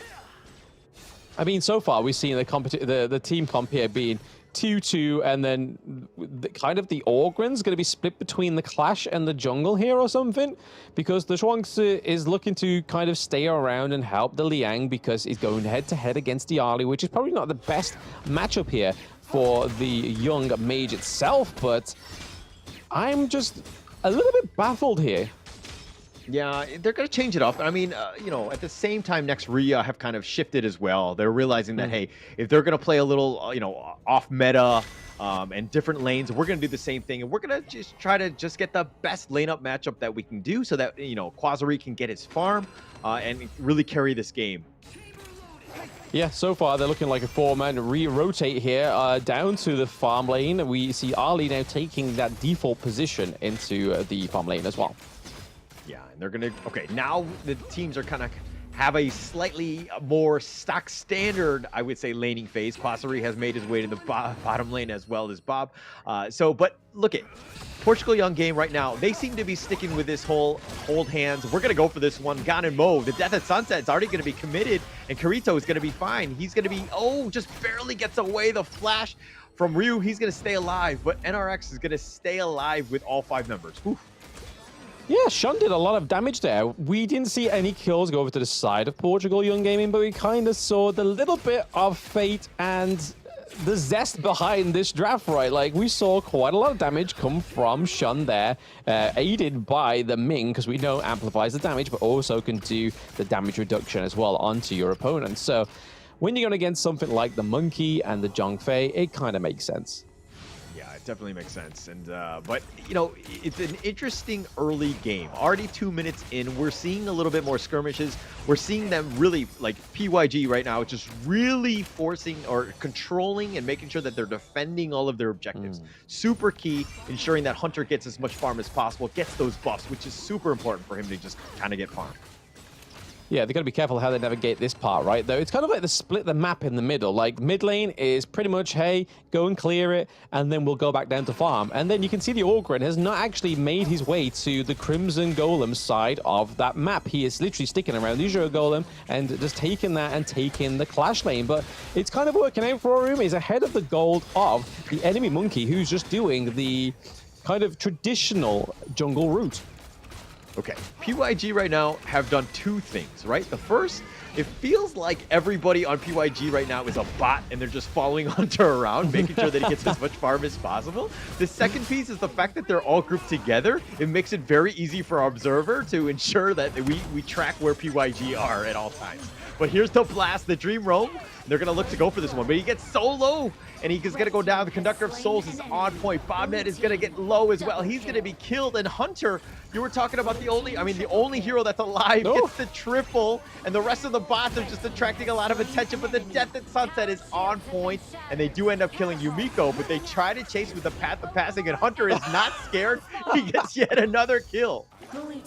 I'm giggling I think it's down to madness, right? Like, this shouldn't work. We've never seen this happen before. The fact that they've just split the map in half, Hunter gets a triple kill the first time we actually see him on the bottom side of the map.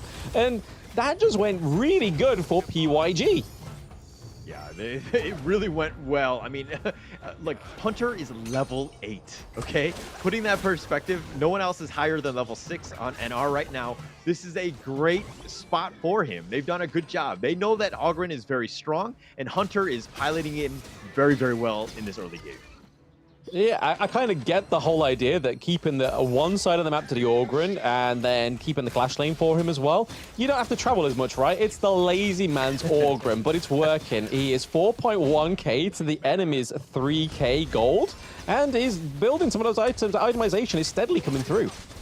Yeah, he's going to start hitting harder, and oh my gosh, Unbridled Outburst is going to be committed just to stay alive, and that's an ult down, and that's a pretty long, cooldown for that. But the Overlord had been taken by NR, so they've gotten something out of this.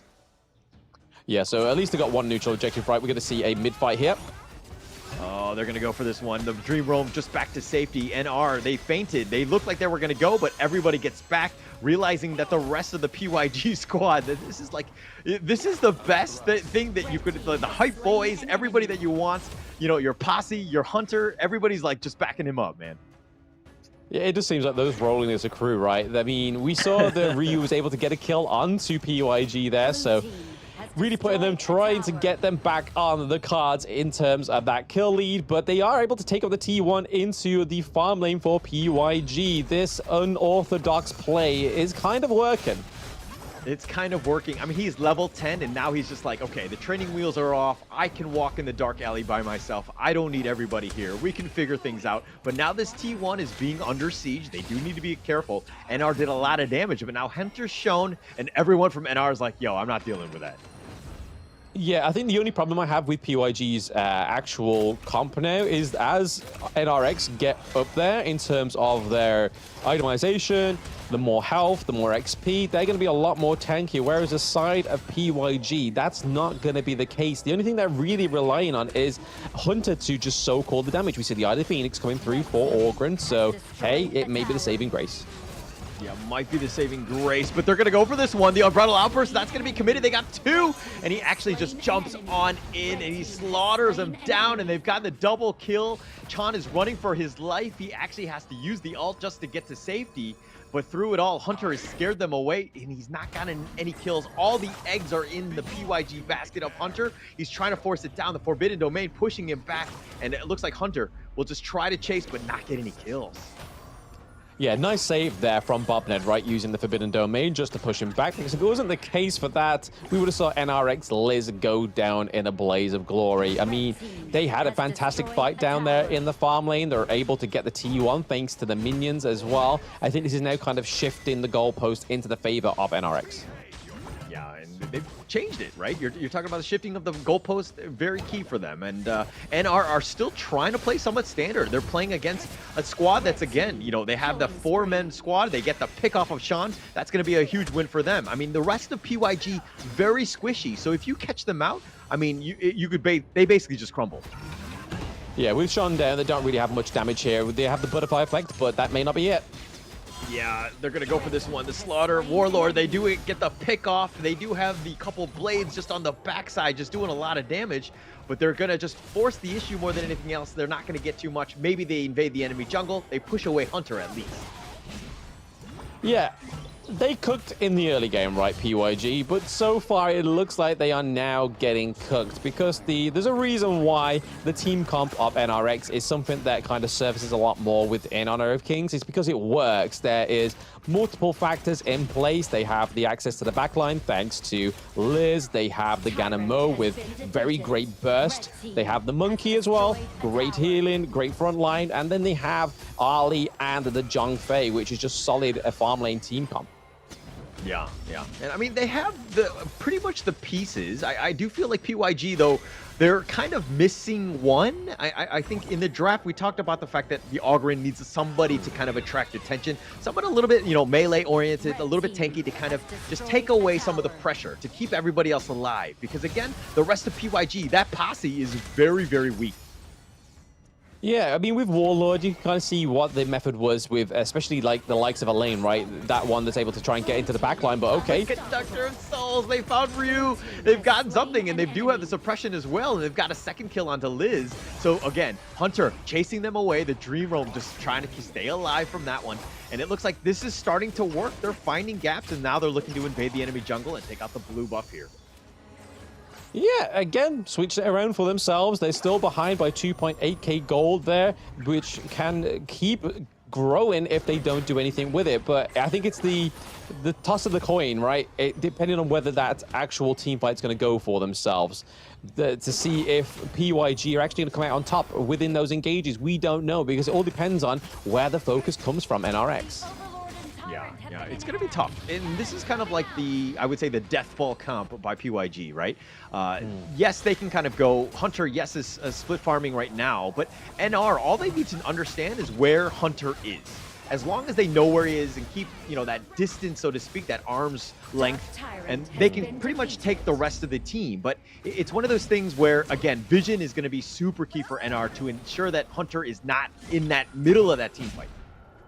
Yeah, given NRX's build, PYG are actually lacking a lot of armor pen. We don't see that second tier item come through that normally builds into the Axe of Torment or the Starbreaker onto the side of Sean. It's kind of just like they're hoping for that to be the last little bit, because we see him building the Shadow Ripper, we see him having the Eternity Blade, but it's missing that tier 2 item that we always see the likes of the Lady Sun build, the Lung pick as well, and it'd be really good against the Zhongfei, against the Monkey.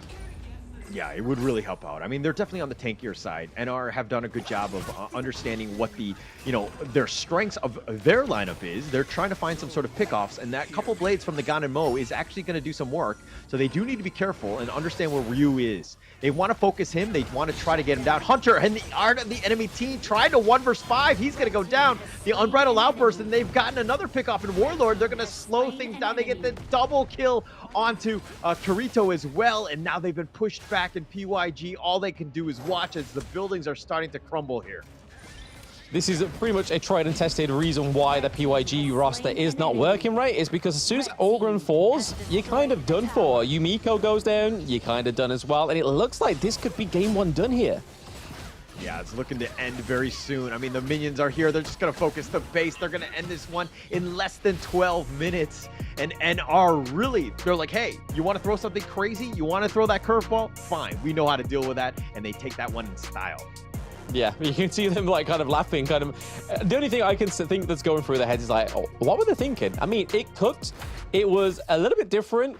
It had some flavors right towards the first part of that game, but the real way that kind of breaks up that team comp that we saw, that the map was split between 2. We had Ogrun just basically taking top side and mid, and then obviously the jungle as well around the Zhou Golem. But then we also saw that the rest of the team was just trying to focus the farm on the bot side, getting the Crimson Golem over to Sean. But as the late game develops, as you lose T1s, that kind of play just crumbles, right? So it's only effective for so long, and it only has a certain reach, because if you manage to get the lead, you've then got to kind of try and make accommodate these new kind of territories that you've got from the enemies. So again, it kind of cooked, but in the end, PYG there with that not quite orthodox roster got cooked by NRX in that first game, and you can kind of see it here with the stats. Okay, I do agree with what you said, but I do feel like there's potential for that draft. I think that there needs to be some tweaks in terms of some of the pickups of the draft to kind of create a little bit more synergy with that Ogrun pick. They went all in on this one, and I think that it has a chance. I mean, he was 5-1-1. He had the most net worth in the entire game. They kind of knew what they were doing, but at the same time, at the very end, Hunter was taking fights that were not great. He was going in 1 versus 5, not what you want to do. But I mean, when you have almost 50% of the damage on your team, you're doing quite a lot, right? Absolutely. It's a shame, right? It'd be nice to see these kind of team comps work, but you can kind of see that there was a little bit of a consideration for NRX's from what they drafted for the reasons why they picked up the Shuangzi. But at the end of the day, the rest of it kind of feels like they was like, hey, we're going to pick this regardless, and we're going to try and make it work. And unfortunately, they weren't able to, because you can kind of see what they were trying to do with Sean there was trying to make him that hyper carry, especially with the Ming, especially being roamed around with Shuangzi as well, is keeping them the shield over, making sure that he has CC immunity. But the problem was NRX had heroes that were just able to be very far into the backline, like the Elaine, like the Ali, being able to be very slippery, having the Ganon Mo being able to use the couple blades from very, very safe distance. So again, PYG, we get you, we see you, needs to be refined. Yes, needs to be refined. It's an interesting draft to be, to spring up on a game 1, team like NR right there. I don't think that they were completely, shocked by it. It seemed like it had a little bit of potential, especially early. They were kind of, a little bit different. They're like, oh, how do we deal with this Hunter? But then once they got into the groove of this, they got the items that they wanted. NR really, I mean, almost every single team fight from then on, they kind of just won. So they had an answer for it, and they played very well. Yeah, I mean, I have no doubt that they played well, right? I mean, they were able to survive for around about 12 minutes, which most teams with solid comps, especially against some of the stronger teams within the Honor of Kings season, is they don't even manage to get there. But it is Ryu, another mid lane, taking the MVP. So Ganon Mo, first time in the Open Series, Split 2, getting onto the scene and also getting that 105k damage, that 317 KDA, and then also with the 7.1k gold as well. So for the mid lane that wasn't meant to be taking resources, was able to do a lot within that game. Yeah, and it's going to be interesting seeing how they kind of bounce back on this one. Portugal Young Game through something that was completely different. Do they go back to more of a stock standard like meta type draft, or do they go back to, you know, this type of play where they just kind of, they're like, hey, all in on Hunter, making sure that he gets as much farm as possible to kind of carry us. But it's going to be very interesting. But we're going to find out. That was, of course, game 1. We're going to be taking a quick little break, and we will be back with game 2.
Welcome back, everybody, to the Honor of Kings Open Series Split 2, the EMEA Regional Finals. We've just had our Game 1 between Portugal Young and Next Ruya. So, after that Game 1 there, Hauler, how are we feeling going into Game 2?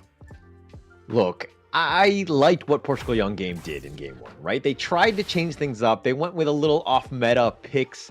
They kind of went all in on the Hunter Ogren. I think that has potential.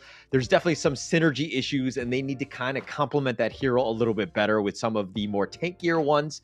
But again, I think that it's going to be interesting going into Game 2. Your back is on the, the wall, so to speak. Everything is on the line. You might be eliminated. What do you do at this point, Blam? I think we just go back to the bans and picks, right? I mean, the Ogren, we can tick saying that worked. The Schwangse, that works. The Alessia didn't quite work because you're always susceptible to backline. Even though you can get out of there, you can basically, in the early laning phase, you can kind of just make that dust around your enemy to be untargetable and try and keep yourself alive. But when you've got the likes of the Gan and Mo being able to reach straight into the back of your team comp, it's a little bit troublesome for you. But getting into the bans and picks here, we see the Mai Shiranui getting banned, the Lung getting banned, Dolia, and the Ogren. So the one working mechanic on the side of PYG is no longer going to be available. Yeah, and I mean, I just want to say with the whole, it's an interesting Alicio pick because they picked it last, right? And going into that one, it seemed like, the last pick is always one of those haha moments, like the times that you can like trick people or whatever. But the Alicio, the counters were already on the enemy team. You already talked about the Gan and Mo. You had so many different ways to kind of AoE, deal with the Alicio, where he has that the smoke, so to speak.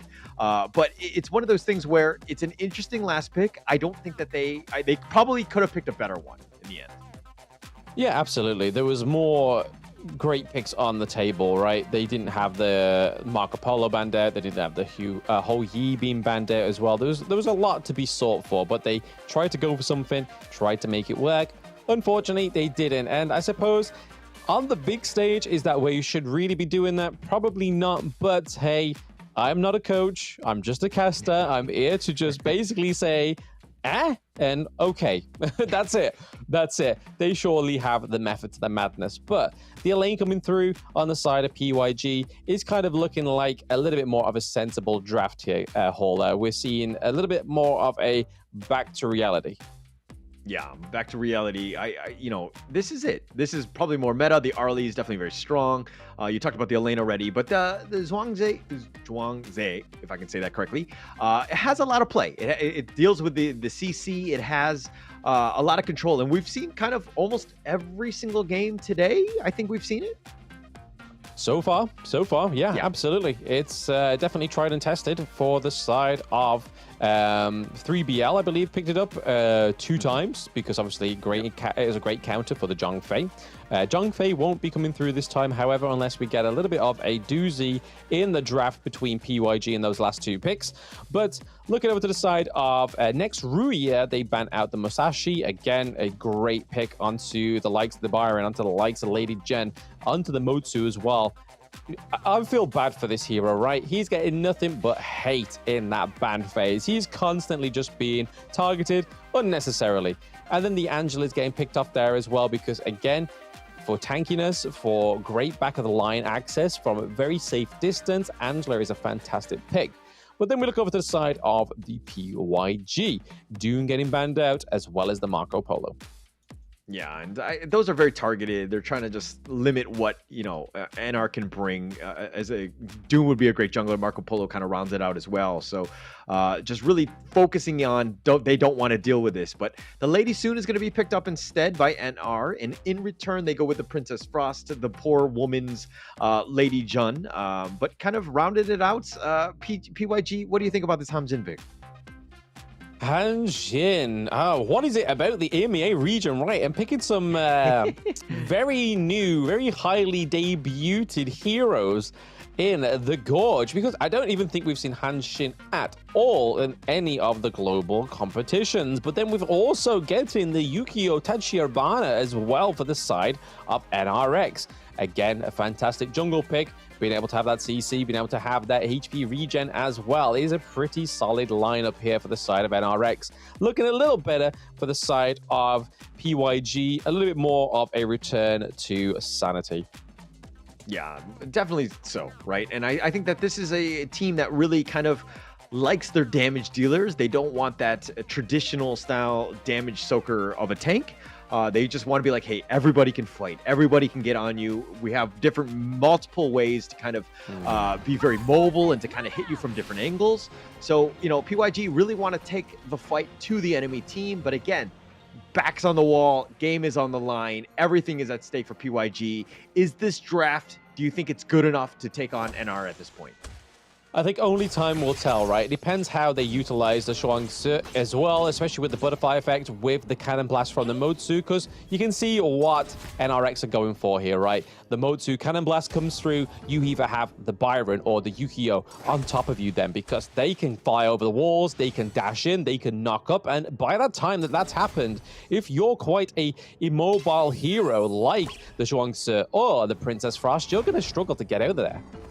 Yeah, you're going to have some issues. And again, I think it really comes down to Warlord and Ryu, the mid counterparts, to kind of have that perfect positioning. Ensure that they can do damage from afar as long as possible, making sure that nobody really gets on you. So again, like a random cannon blast or, you know, some way to kind of control you. You got to be super careful that you don't step out of position. Yeah, you can kind of see it with Hunter's build, right? Instead of going for the attack speed boots, he's going for that physical defense because he knows at any moment in this game, he could have Yukio on top of him. He could have the Byron as well, which is not a situation you want to be in when you are Hunter, when you're trying to get your farm up. Yeah. And it's going to be interesting. Again, Hunter was the big, you know, carry last game, but it looks like they're going to go with the Arlie on this one and not the Ogren, and forcing him out. But the Ocean of Tears on Deshaun, and it looks like they do a lot of damage. Trying to chase them out, but it looks like they're going to give up on this one at the end. Yeah, they can't kind of overcommit just yet, right? I mean, the T1's still open. There's a wave coming through. It just would have spelt disaster for the side of NRX. They know when to cut their losses. Yeah, they do. And looks like they're going to be going for... you know, Kirito is going to get very low. This is one of those things where you don't want to be like losing the lane as he seems to be doing here, and as Liz has kind of bullied him away. And now that's kind of going into Sean's farm, so to speak. But in this bottom lane, a little bit of a skirmish. Quasari doing some damage. But again, Hunter, are you okay with just everyone? Oh, Kirito gives up first. Yeah, we could kind of see on the minimap, there was something brewing there, right? There was two members of PYG, but then a three-man engage into the enemy jungle from NRX, and it didn't end well for them. They did lose Kirito and Sean there. It's already going to be a 1.2k gold difference for the side of NRX, which is not where you want to be just yet going into the 3-minute mark. Yeah, and it looks like, you know, they're going to be trying to force the issue. Oh, this is the replay that we saw, you know, giving out first blood here, taking out 2, and Sean is going down as well. So not a great start for PYG. They need to figure out how to get some more farm on the map. They need to kind of be more aggressive. Hunter right now is only have, you know, he has a smaller posse and just Yumiko at this point. But again, all roads lead through Hunter. Yeah, he's used to his full crew, right? He's like, the Warriors come out to play, and then all of a sudden NRX come out of nowhere, just like this. Yeah, and Sean is already down for the count. Yumiko's going to be focused here, and he goes down. Hunter is down as well. They've got 3 members of the Death at Sunset just trying to get Liz. He Moonlight Flashes, but the force field suppression, he's got the shields, and now he's going to be focused by Quasari, who's trying to go in, goes for the Rolling Ray, does some damage with the Ultimate Shell, but he does survive. But 4 members down for PYG. Yeah, not a good start for PYG. Not quite as dominant as we thought they had. And there we go, Kirito going down as well once more. Hauler. We see that NRX are up by 7 kills. They are up by 3.5k gold, almost 4k gold difference there. As the neutral objectives spawn, it's not looking like a great spot to be in for PYG. And those game ones, it's all about tempo and kind of momentum, right? Getting into this one. And PYG right now, really, they got punched hard in game one, losing that game. But going into game two, to bounce back, to have that mental fortitude, you got to be super strong and just kind of shake that one off. And it seems like they've kind of been shook and they haven't really, been able to bounce back in this game two, as they're actually down quite a bit in this game two. Yeah, I mean, if NRX are playing this well with a technical difficulty right now, I mean, hey, they can have as many technical difficulties as they want, right? They are doing very well in this game too. And unfortunately for PYG, if they don't sort out their tempo or try and get a level head into this gorge, into this game two, it could be troublesome for them.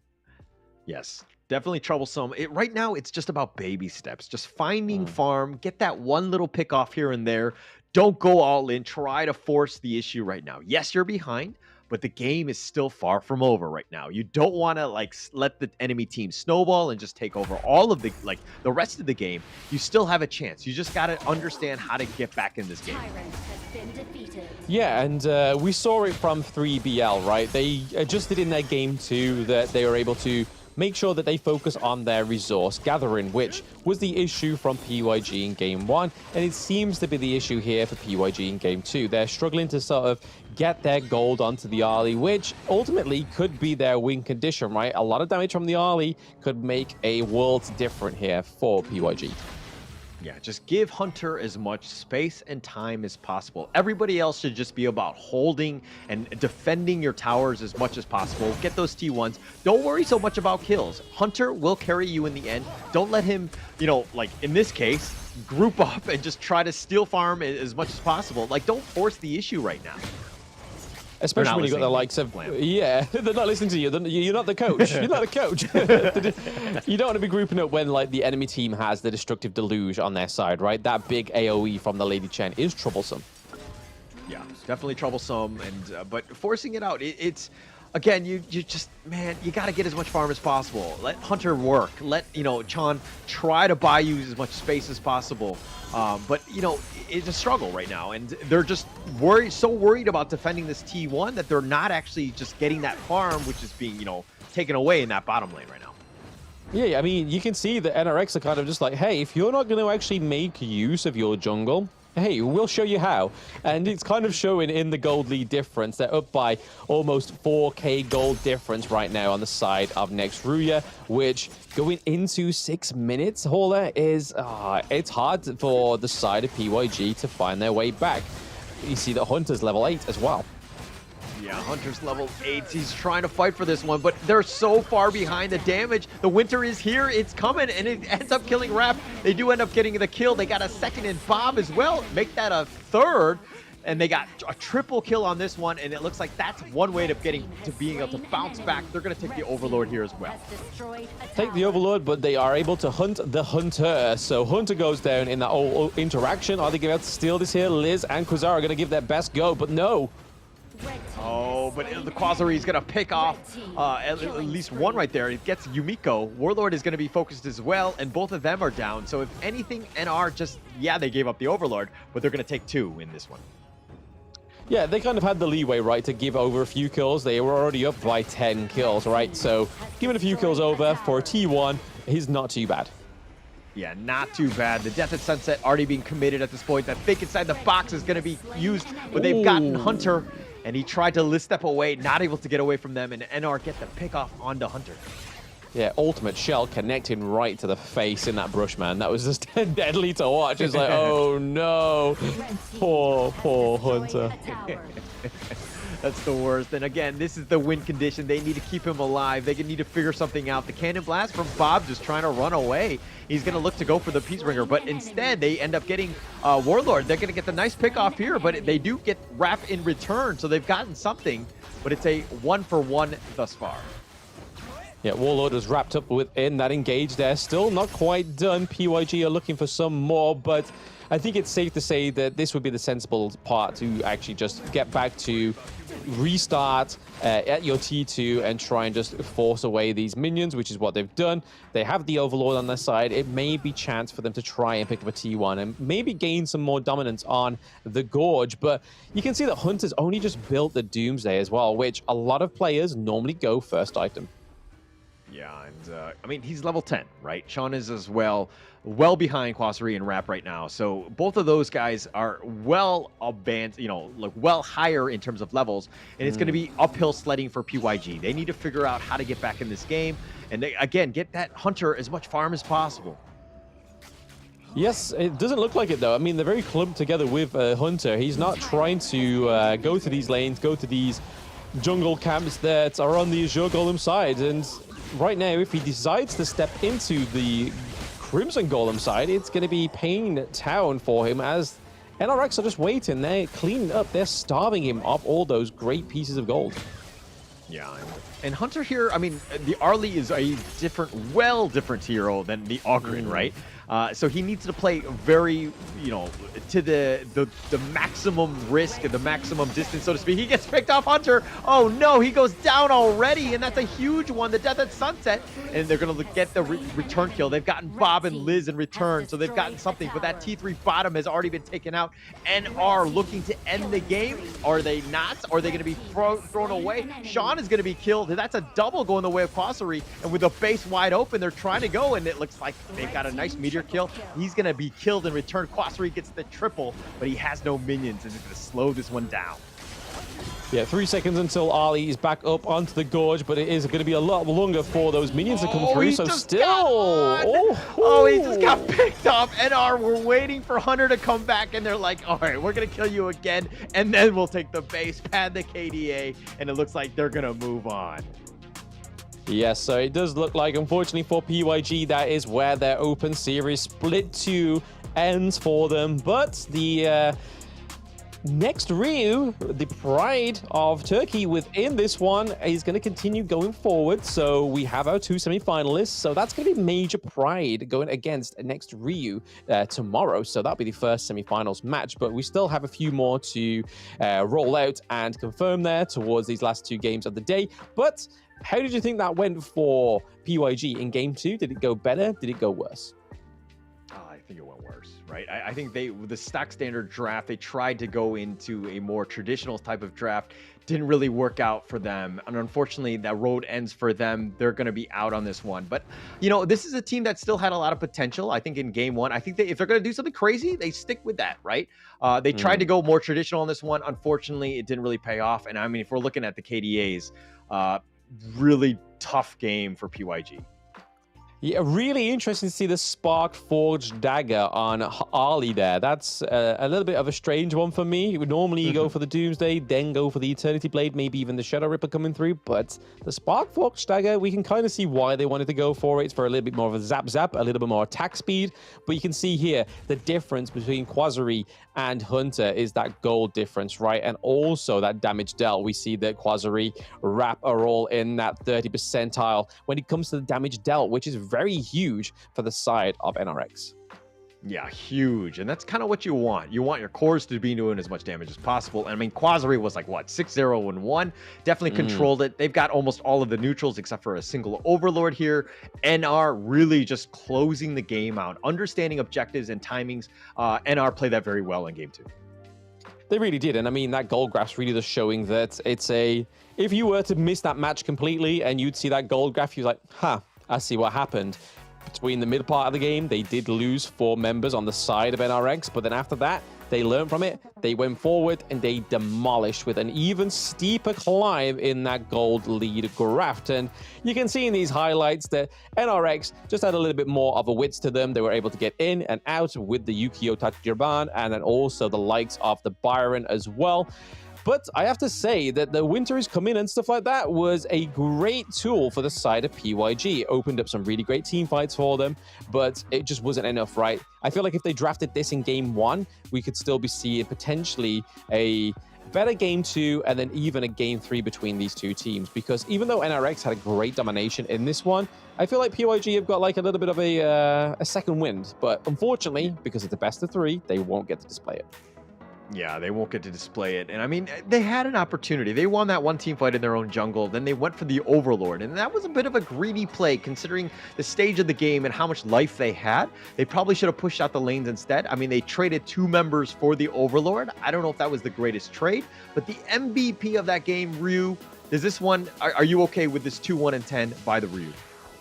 I mean, he did quite the same kind of performance in game 1, right? He was game 1 MVP, game 2 MVP. Hey, if he wants to shine, let him shine, because that Lady Jen has been one of those picks that's really pushed the mid lane players within Honor of Kings to the limelight. They've been able to get into their MVP position. But the thing with Ryu is he was able to get there in game 1 with the Ganon Mo, right? So Ganon Mo, a lot of damage, but the utility from Lady Shen is a lot different. But before we get into our match 3 of the day, we are going to take a short break, guys. Next up, we do have Axe MENA against Hurricanes of Feather. So don't go anywhere, chat. We'll see you soon.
placement from Redsky, but hey, it doesn't matter. I can be on target. Очень плохо получается со скачка. Это минус 2, скорее всего, будет. Как же Юнина дает дэмэдж и пытается что-то придумать. Jinx, so Jinx's most common combo is the 1-2 ult, as we're just seeing here with ABH, perfectly timed, perfectly executed. Is that going to be a double kill? Oh.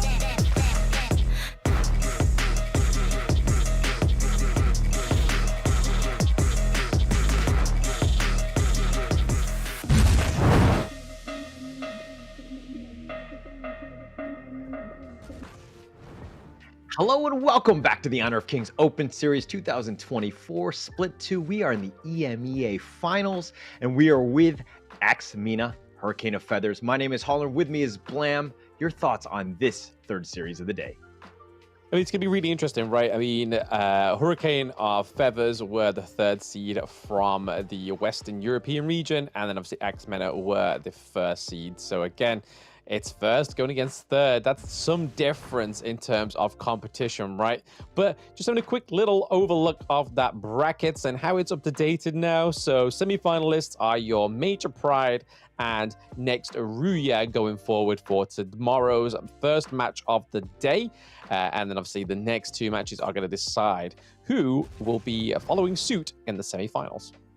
Yeah, man. And you're kind of sounding like my partner in the sense that you keep talking about the past. Let it go. We're about the new series. This is going to be MENA and Hurricane of Feathers. I think that there's going to be a lot of fireworks on this one. I think we saw a couple 2-0s. I think that this one is probably the closest one. Hopefully we get to see that third game. I think that's the elusive one and kind of seeing the nail-biting game 3 going into this one. But I think that this is the series to do it if we're going to see it. But of course, this is going to be MENA. It's going to be Adam, Travis, Giant. I'm Dan, and of course, Abadi going into this one.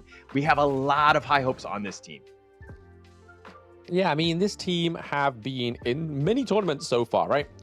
Whether it be part of MENA or different teams, but the likes of Travis, 7M Dan, and Albadi as well, they've all been pretty much within these previous tournaments of the Honor of Kings Global Esports, but it's all about how they've improved, right? So that's really what's going to be the ends maker if they can beat Hurricane of Feathers, but they are Wolf, Mr. Fury, CHS. We have Iuso Maze Novu and Bruno in the farm lane. So that is your competition for the side of MENA. And these are all new players to me. I have not seen any of these play before, so it's a little exciting. Yeah, it's a little exciting. It seems like there's a lot of hype for this team, Hurricane of Feathers. There's a lot of fans already. So it's going to be interesting to see how they perform here. Of course, all of these series are a best of 3 single elimination. So if you lose, you go home. And obviously, Hurricane of Feathers, if you're one of those fans, they need your support. They need your energy to kind of, carry them through this one because they're going up against the Titan of MENA, the MENA champs. And I think that there's going to be huge expectations going into this third series here. Absolutely, but the one thing that I think Hurricane of Feathers is probably going to learn from PYG is not to cook in game 1, but to try and look for that victory, look for that great bans and drafts. And we're already seeing a few promising things here on the board, right? You have the Dolly being banned out, you have the Mai Shiranui. Sorry, ladies, big appearance throughout the entire of the tournament, but unfortunately, you are not on the Gorge for game 1. Over to the side of MENA, they ban out the Organ, they go for the Ali. And what happens when the Organ gets banned? The Hugh Huan comes through, followed by the Lady Jen on the side of MENA. Yeah, and the Zhang Fei is going to be picked up as well. We've seen plenty of that throughout. The Princess Frost almost always in return against the Lady Jean here. But the Lady soon picked up by Axe here. Just the all-female lineup, I like it from MENA thus far. Yes, very progressive, very progressive. We see the ladies coming through and the Hugh Huan. So we're getting music, we're getting ladies. It's all a treat. But I think the one thing that MENA have got to do right is replicate how Major Pride played it, because they need to make sure they're able to give the resources over to the Lady Sun, which makes sense for the Lady Jen, because we don't give up much resources to this hero in the early game. We make sure that it's all being funneled through to Lady Sun so we can get that hero activated and do as much damage with those ultimate rolls and landing those ultimate shells. But going into the second ban phase here, Masashi, unfortunately for myself, Masashi main gets banned out. Ming also, because obviously when Lady Sun comes through, we generally get that Ming follow-up. Yeah, it's a nice little compliment. I mean, they synergize quite well together.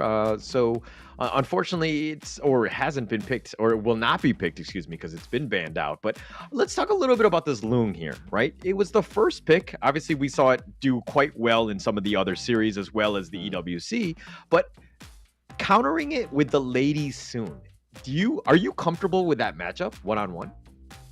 I mean, it's been a matchup that's pretty much been consistent throughout the entire of the rest of the Open series, right? It just all depends on which one of these heroes is going to get the resources that they need. And it all comes down to the rotations and the oppression that they give into the enemy jungle, right? Like the Hue-1 being able to travel in there. We saw quite a few times from Influence Rage, Raikou, playing the Hue-1 very aggressive, just denying the jungle of the farm, but also giving it over to their farm lane. But in response, we're getting the Shuang Yu, which is a huge pick up into the Clash lane. He's able to push away, pull them wherever you want them to go. He is going to be dictating these engages, right? He's going to be making sure that he's able to pin down or move the Princess Frost. But Hurricanes of Feathers are probably looking for a counter here with the Dune and the Elaine, making sure that it's not as easy to pin them down. Yeah, it's not going to be easy here, and I think it helps complement what Yuan wants to kind of do, which is kind of also up in front, and Xiang Yu can be the counter initiator. I mean, they can take turns depending on how they want to do this, and seeing what exactly is out there. But the Dune pick in a lane, I kind of like this combination. I feel like there's a lot of, they complement each other quite well. They're in your face. They want to get to the back line. They have a lot of options. But now Axe final pick, they pick up this Sun Bin. Is the time flux enough to kind of keep them alive? Well, I think so, right? We've saw this many times, especially within EWC, MSI. I believe it was with the Brazilian teams picking it up for the first time at that point, and it really made a literal shift in the meta of that one competition overnight. And it's really shown here because Sunbin is able to give you that movement speed, but she's also be able to put that time lapse down where she can basically silence your enemy team. So if they're going to go for a big, great engage, this is a great counter for that. Yeah. No, I like that. And it kind of, helps them out. Yuan, if it gets caught out, even if you have the Unending Sorrow, you still have that, that time flux to hopefully get you to safety. You don't have the Celestial Melody from the Dahlia, which was banned. So they kind of have to use an alternative here. So I think it complements it quite well. But now that we're going to go into this series, of course, game one being super important in this third match, who do you give the edge to just by looking at the drafts themselves? I mean, if they can keep their backline alive, right, depending on how Warrior plays the Loong, we saw some fantastic performances on the Loong being used as an aggressor, but then also using that ultimate whilst your team are trying to deal the damage over to the side of your opponents, and then landing back down and just doing those finishing strikes, which we know he can do. He deals a lot of damage, and honestly, I could see that Hurricanes of Feathers could be up for a brawl in this game. Yeah. Okay. I like that. And one thing to take note of, I mean, the Hurricane of Feathers right now, Mr. Fury, of course, with the smite, but Yusu Mas, I'm going to just, he's also got the smite as well. So something to take note of, potential steals, especially early game. This is something that they can kind of take out with, they kind of catch you off guard, right? It might be a stolen buff here and there, especially in the early game. Yeah, we've got high expectations for this Zhongfei, right? We've had very aggressive rotations from Kashiba tier as well. So very much high expectations for the side of Hurricanes of Feathers. We're already seeing that aggressive engage into the enemy jungle as well with Hue-1 as well as Sunbin. We could have a big engage here as well. There have a few level 4s on the side of Axe Mina, but there's also a dash going up into the Clash lane as well. So quite a few bits of brawls going on, but no one dying here just yet. The ultimate shell coming through for Bardi. It goes over first blood. Great allocation there for Axe Mina. Yeah, good use of spells, just kind of understanding who was most vulnerable and out of position. Mr. Fury, unfortunately, was. He really had no chance at getting that Crimson Golem, so he got kind of caught out, right? So it's a situation where the rest of a Hurricane of Feathers, we'll just call him HOF from now, everybody was kind of getting out of dodge, and yet he was kind of sticking around, probably not where you want it to be. He was maybe going for the Unruly Blade escape, but unfortunately not able to do so. Axe with great control, and that's exactly what you want. Yes, and we can kind of see that Body and Giant are rotated up to the Clash lane just to make sure that Adam is able to get out of there alive, because we've already seen Wolf putting a lot of pressure onto the side of Mina in that Clash lane. And rightfully so, because they lost their first blood over to the side of Mina. It was the Lady Sun picking it up as well, being able to claim that Azure Golem from that first kill as well. So that's a great little Brucey bonus for you. Yeah, and it's not even 3 minutes, but we just see the game plan of Mina, and the strategy has been successful for them. This is why they're there, and right in the sense that they're being very aggressive. Everything is contested by HOF. They're having a hard time even securing their own jungle. They've been forced away, and now they have to fight even for boards.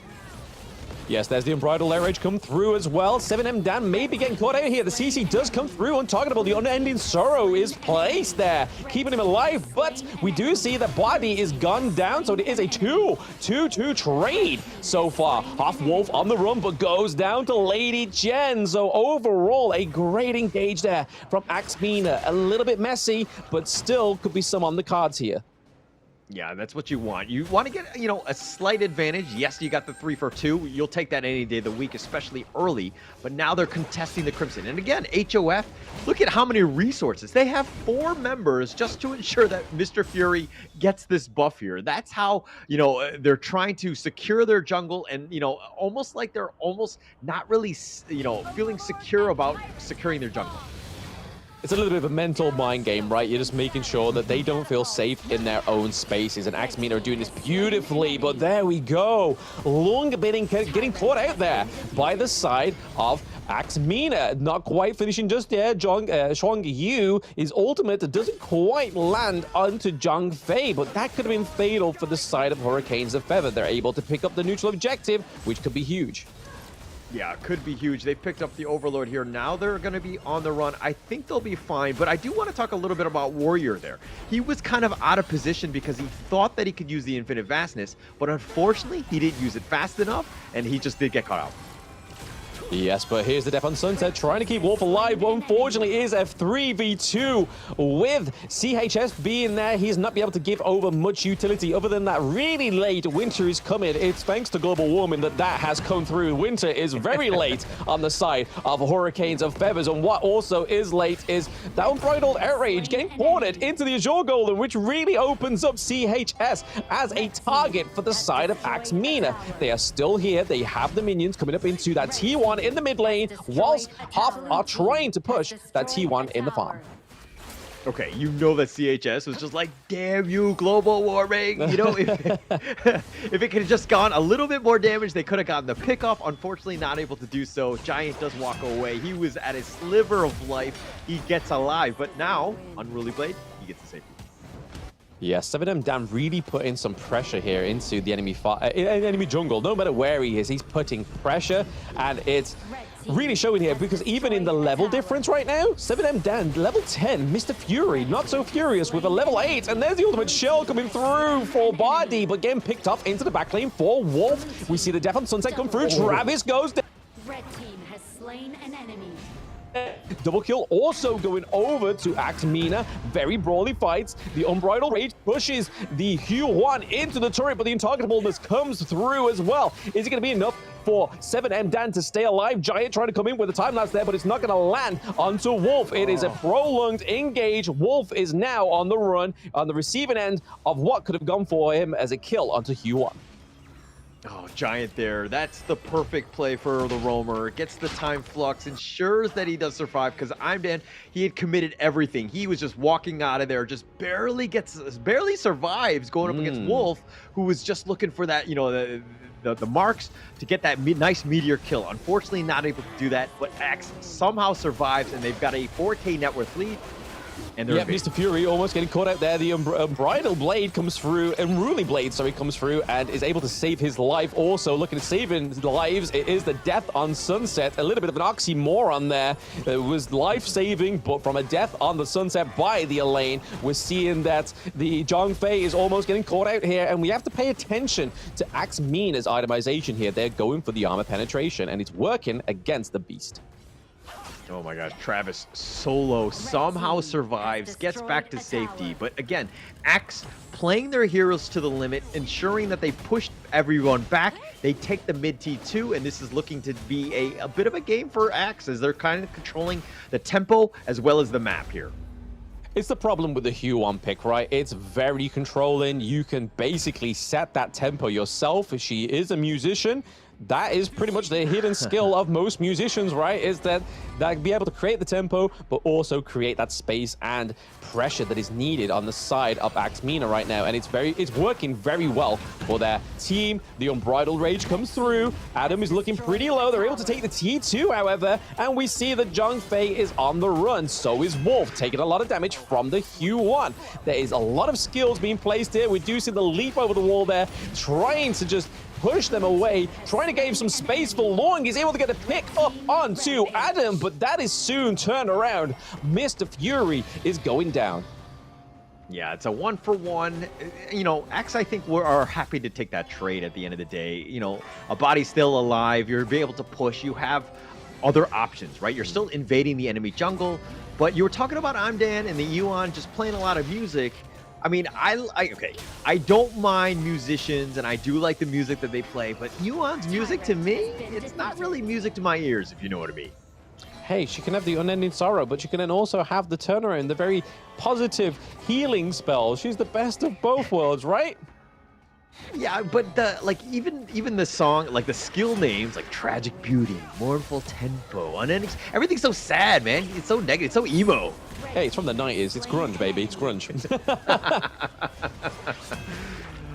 But it looks like they've got the pick off onto Wolf. This is a good start for Axe. It looks like they're going to want to go more. Yeah, I mean, there is a potential for an engage here, right? They have the minions coming down in the farm lane, which could be crucial for this T2 in the farm lane. Chuang Yu looking for the back line as well, trying to just get a pincer movement. And there we go. The knock into the wall is pretty huge here, but speaking of huge, we see Zhang Fei transform into the beast with the Unbridled Outburst as well. A lot of damage going up at CHS. And speaking of damage, we are seeing the higher ground turret be taken down as well. We are potentially seeing Hurricanes of Feathers already pretty much pinned against that crystal, and there's nobody left other than Mr. Fury and CHS to kind of ride that out. Unfortunately for the side of Hurricanes of Feathers, Axe MENA taking that first game one with a really swift, a very precise win. What a clean game by Axe MENA, right? I think the Zhang Yu at the very, very end, that charge in the bottom lane, that was game winning, right? The fact that he caught both of them out, did get the kill. I mean, that's exactly what you want to do. What a great game by Axe MENA, and just proving why they're the MENA champs. They were very strong in that game. Yeah, definitely a lot more coordinated than I've actually seen or witnessed them in previous matches. Sometimes they seem to, when they lack the control, then it kind of goes a little bit topsy-turvy. There's not any momentum for them, whereas this time around, it's the first time I've seen them since they've had a few changes to the roster. I believe the coach is a little different as well now, and they definitely are improving in terms of gaining that control. But it's all down to that Huan pick, right? The control that 7M Dan had in that entire match was just phenomenal. Yeah, phenomenal. I mean, the 614 speaks volumes about how he played. He was just playing the hero to the limit, and he was baiting out a lot with the Unending Sorrows. Just made it very difficult for, you know, HOF to kind of draw a bead and try to lock him down. They were struggling for that, but, you know, I got to give a shout out to the rest of the squad. Adam played very well on the Xiang Yu. Giant was on point with those time fluxes, 1, 0, and 10. You know, shout out to all the roamers out there. I'm a roam player, and I see good roam play, and I'm going to give a shout out to Giant here.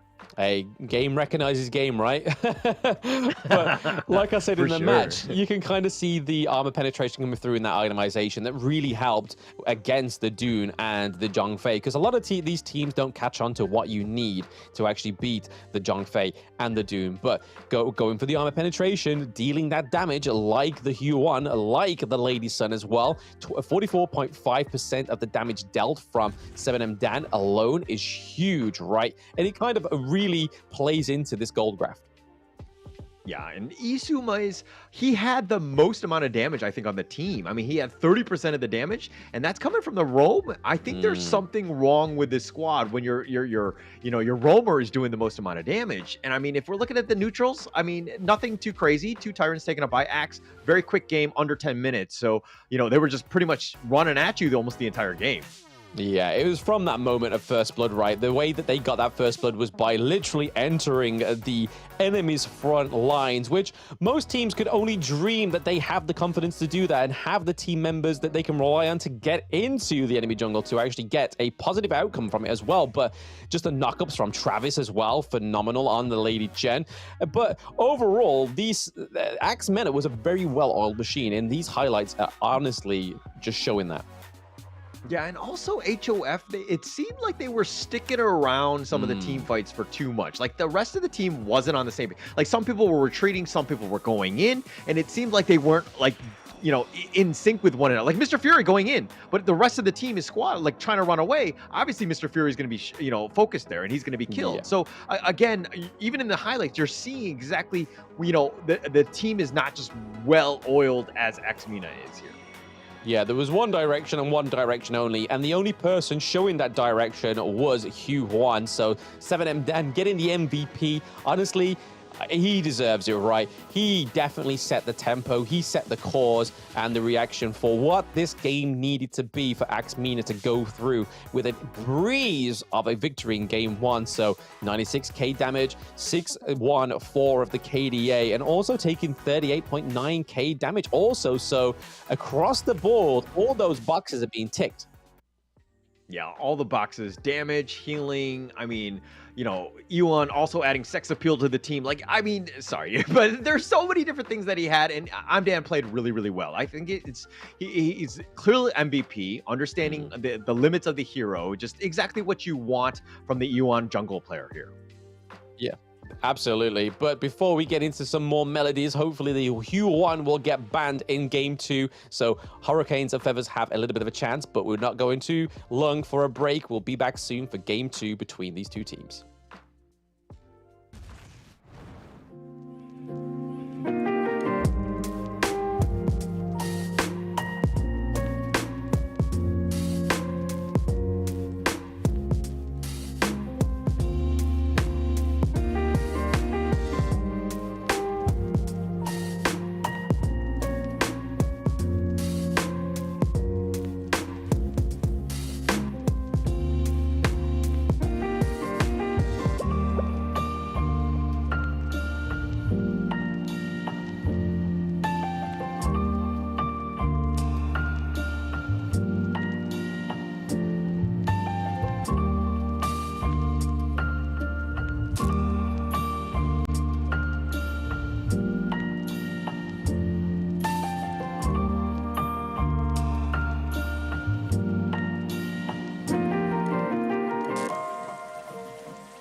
fell from Zephyr was a mysterious substance temporarily named Amber. In fields such as biomedicine, it may bring hope for post-disaster reconstruction.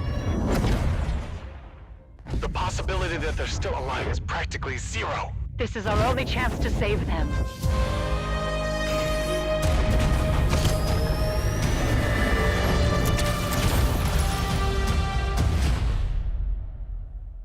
Doctor, we received a weak signal from Zephyr for the first time.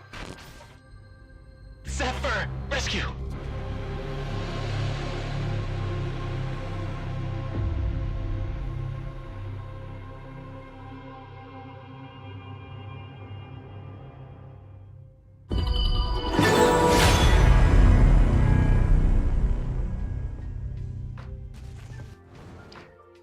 Mina with a clinical game one, taking it over Hurricane of Feathers. Blam, your thoughts on that game? I mean, we covered it in that post game, right? The Mina just seemed like a more well-oiled machine, whereas there was a lot of push and pull from the side of Hurricane of Feathers. Like, they didn't really know which direction to go. Was it commit? Was it not commit? Just seems a bit like a bit of a bad marriage, right? Yeah. Okay. Yeah. Interesting that you went that far. Okay. Okay. I hope you're not speaking from experience here, but nonetheless, we're going to be going into game two. We don't have to go into that right now. But Mina really did stick it to them in that sense. Just really kind of controlling the game. I mean, we did talk about it in the post game, but going into this one, I think that Hurricane of Feathers, like, they have the potential. It just seems like, again, it's just the shot calling needs to be a little bit cleaner. They need to get on the same page. But unfortunately, this is game two. Their backs are on the wall. Everything is at stake. Lose, they go home. Yeah, the interesting thing here is they haven't banned it the HoK, so maybe Hurricane of Feathers are going to take it for themselves. Yes, they are. That would be a little bit of a test of sanity for me right now, is the fact they didn't ban it, but then wouldn't pick it. Would have been really, really interesting. But this is where they've got to try and make that difference from game one, is that if they're going to take this HoK, they've got to be aggressive with it in the early game, like we saw from Mina, but they've also got to dictate the pace of the team and where that team go, because that could be the issue, right? We could have the composer herself, but then the decomposed would be completely the teammates that are just going in a different direction. But I want you to highlight that pick in the Mina for me, Hauler, because if I do it, I might just scream. Okay, well, I'm going to go with the Musashi pick. Obviously, Blam, you're a huge fan of this, and we haven't seen him throughout because of the fact that he's been banned in every game. But being able to pick it up here, this could speak volumes about this team. Mina, not scared. They want to take the fight to the enemy, and it goes in. I mean, Yuan, yes, you have a lot of sustain. You have that heal. You have that unending star to keep yourself alive. But if you're getting gone on by Musashi, it's a tough situation to be in. Yeah, I'm so happy he finally gets to get on the Gorge. It's probably one of my favorite picks of all time in the jungle, right? We see it many times in the competitive scene, especially at MSI. We saw players like VKS Danny just being absolutely brutal with it. And it really matches 7M Dan's playstyle, especially on the HoK, right? Not scared to go in. He's able to just commit. And especially if he builds into the Sage's Sanctuary towards the mid to late game, you're just going to give this unrelenting hero a second win, which is very scary. But also, speaking of scary, is these bans, right? The Lady Jen gets taken off by the side of Hurricanes of Feathers. So again, another Mina pick that have been taken out, and the Dharma and the Byron in the Clash lane being taken out. Yeah, banning. I mean, one side is kind of banning the mids, the other one's is kind of banning the banning the clash lanes. There's a lot of sustain already from Axe. I mean, you have the Ming as well that can kind of boost up everybody and just kind of be super annoying. But how do they deal with this? Yuan, Zhang Fei, other than Musashi just running at them, you need to have answers, and it looks like the Zhang Yu is going to be one of them. Yeah, you kind of need to be able to dictate where they go, or basically just eliminate their control, right? That's the best thing to beat somebody that wants control, is you take control instead. You basically be that driving force. And I think the Zhang Yu here, paired with the Lady Sun, with the Ming also, is a great way to burst down the likes of the Zhang Fei. But then you've got to watch out for the likes of the Elaine, being able to dive in onto the back lane to try and take out the Ming. It's going to be a pretty brawler-like match, I think. Yeah, it's going to be a brawler match, but okay. The Prince of Lanling, awesome. And as well as the Elaine to kind of round out that draft. They want to run at you. They want to go and, kill you as quickly as possible. But, Axe Mina, I don't know if they're going to be playing scared. Like they have, heroes like the Musashi, the Xiang Yu that actually want to be up in your face and they want to fight. So I don't think that they have really too much to worry about against HOF at this point. Yeah, I mean, the Prince of Landling is a very great pick here because, again, obviously when he's in shadow mode and he comes out and he uses the secret skill strike, it CCs one of the enemies, right? So he's going to be trying to target and burst down either the Lady Sun or the Ming. But a great counter to this is the Shangguan. We've been waiting for this for some time. If Kim was here, he would be probably screaming right now. He's been basically saying, hey, they need to do this. They need to bring out the Shangguan a little bit more burst. Hey, bring out the Shangguan. No one ever brought out the Shangguan. So for now, for the Shangguan to come through and the Musashi in one day, I think I can go to sleep peacefully tonight. All right, I'm going to do my best Kin impression on that Shangguan pick of... No? Close. I mean, he would be happy, right? I'm close to at least his pitch level, right? He would be buzzing. He'd be buzzing just as much as me. I'm bubbling inside from the Musashi pick, but I don't want to make it seem too obvious that I have a favorite here. But anyway, we're on to the Gorge of Game 2. I'm really interested to see how they play this Prince of Lanling, right? Because it does take a bit of skill. You have to be sneaky. You have to take your shots at the right time. Because if you miss the sling, if you miss the strike, it's pretty much hard to then recover from a Prince of Lanling. Yeah. It's going to be tough. Like, he has to be perfect. The ganks need to be on point. He needs to stay in the shadows, ensures that he gets the perfect pickoffs. Because, again, I think there's going to be a lot of pressure on Mr. Fury to ensure that this team really survives. Because, again, to your point, if, the Prince of Lanling falls behind, they're going to have a rough game. Yeah, interestingly enough, they go for the Hue-1 into the mid lane as well. So again, not going to be able to go with a lot of tempo. So it's not really going over to the right person, I would say. But showing from Mr. Fury's Game 1 plays, he's not really one to show direction. So maybe, hey, CHS may be the shot caller in this one. And they just need to listen. Whatever he says, you just go. If you all die together, fine. But at least everybody's on the same page. Like, we ride together, we die together. Bad boys for life. Literally, as they go in onto Axe Giant here, pretty low, as well as a body. They get the first blood. Hello. Hurricane of Feathers actually getting the first blood in Game 2. This could be the comp that they need. 7M Dan is waiting in the bush. Musashi just waiting for that right person. It probably won't be the Zhongfei. You can notice that the Prince of Langling is there. Mr. Fury tries to get the sling onto the Musashi, but it's not quite enough. Yeah, I always like the fact that whenever Prince of Lanling is stealth, you see like the little icons. But I always think of it, Prince of Lanling is just smelling really bad, so people just have an idea that he's nearby because his aura is just terrible. But I think that, Mr. Fury right now, level 4, this is the moment, right? You need to ensure that you're farming as well as getting the ganks, and he's put a lot of pressure on. Definitely got that first blood because of him. Really good play by HOF. Yeah, fantastic first blood. It's definitely what they were missing in Game 1, right?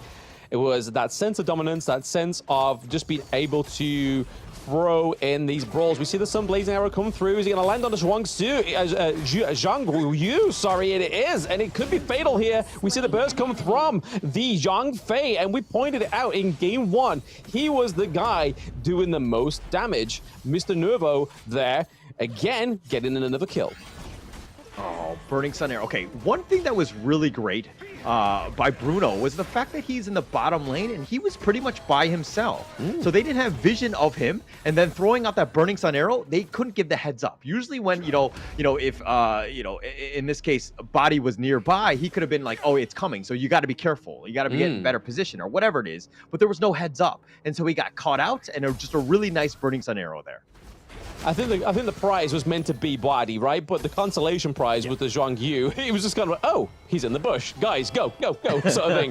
But hey, if it works, right? Sometimes fate is best laid there. Rather than any kind of planning, just, hey, I'm just going to aim my arrow into that mid lane and hope for the best. And those dreams and hopes definitely landed that Blazing Sun Arrow in the right place at the right time. Because now we see the HOF are above with 2 kills, not quite ahead with the gold. It's very pretty much balanced right now, but we could see that scale skip as the Shangguan goes in onto CHF. This final stroke comes through, taking down Huan.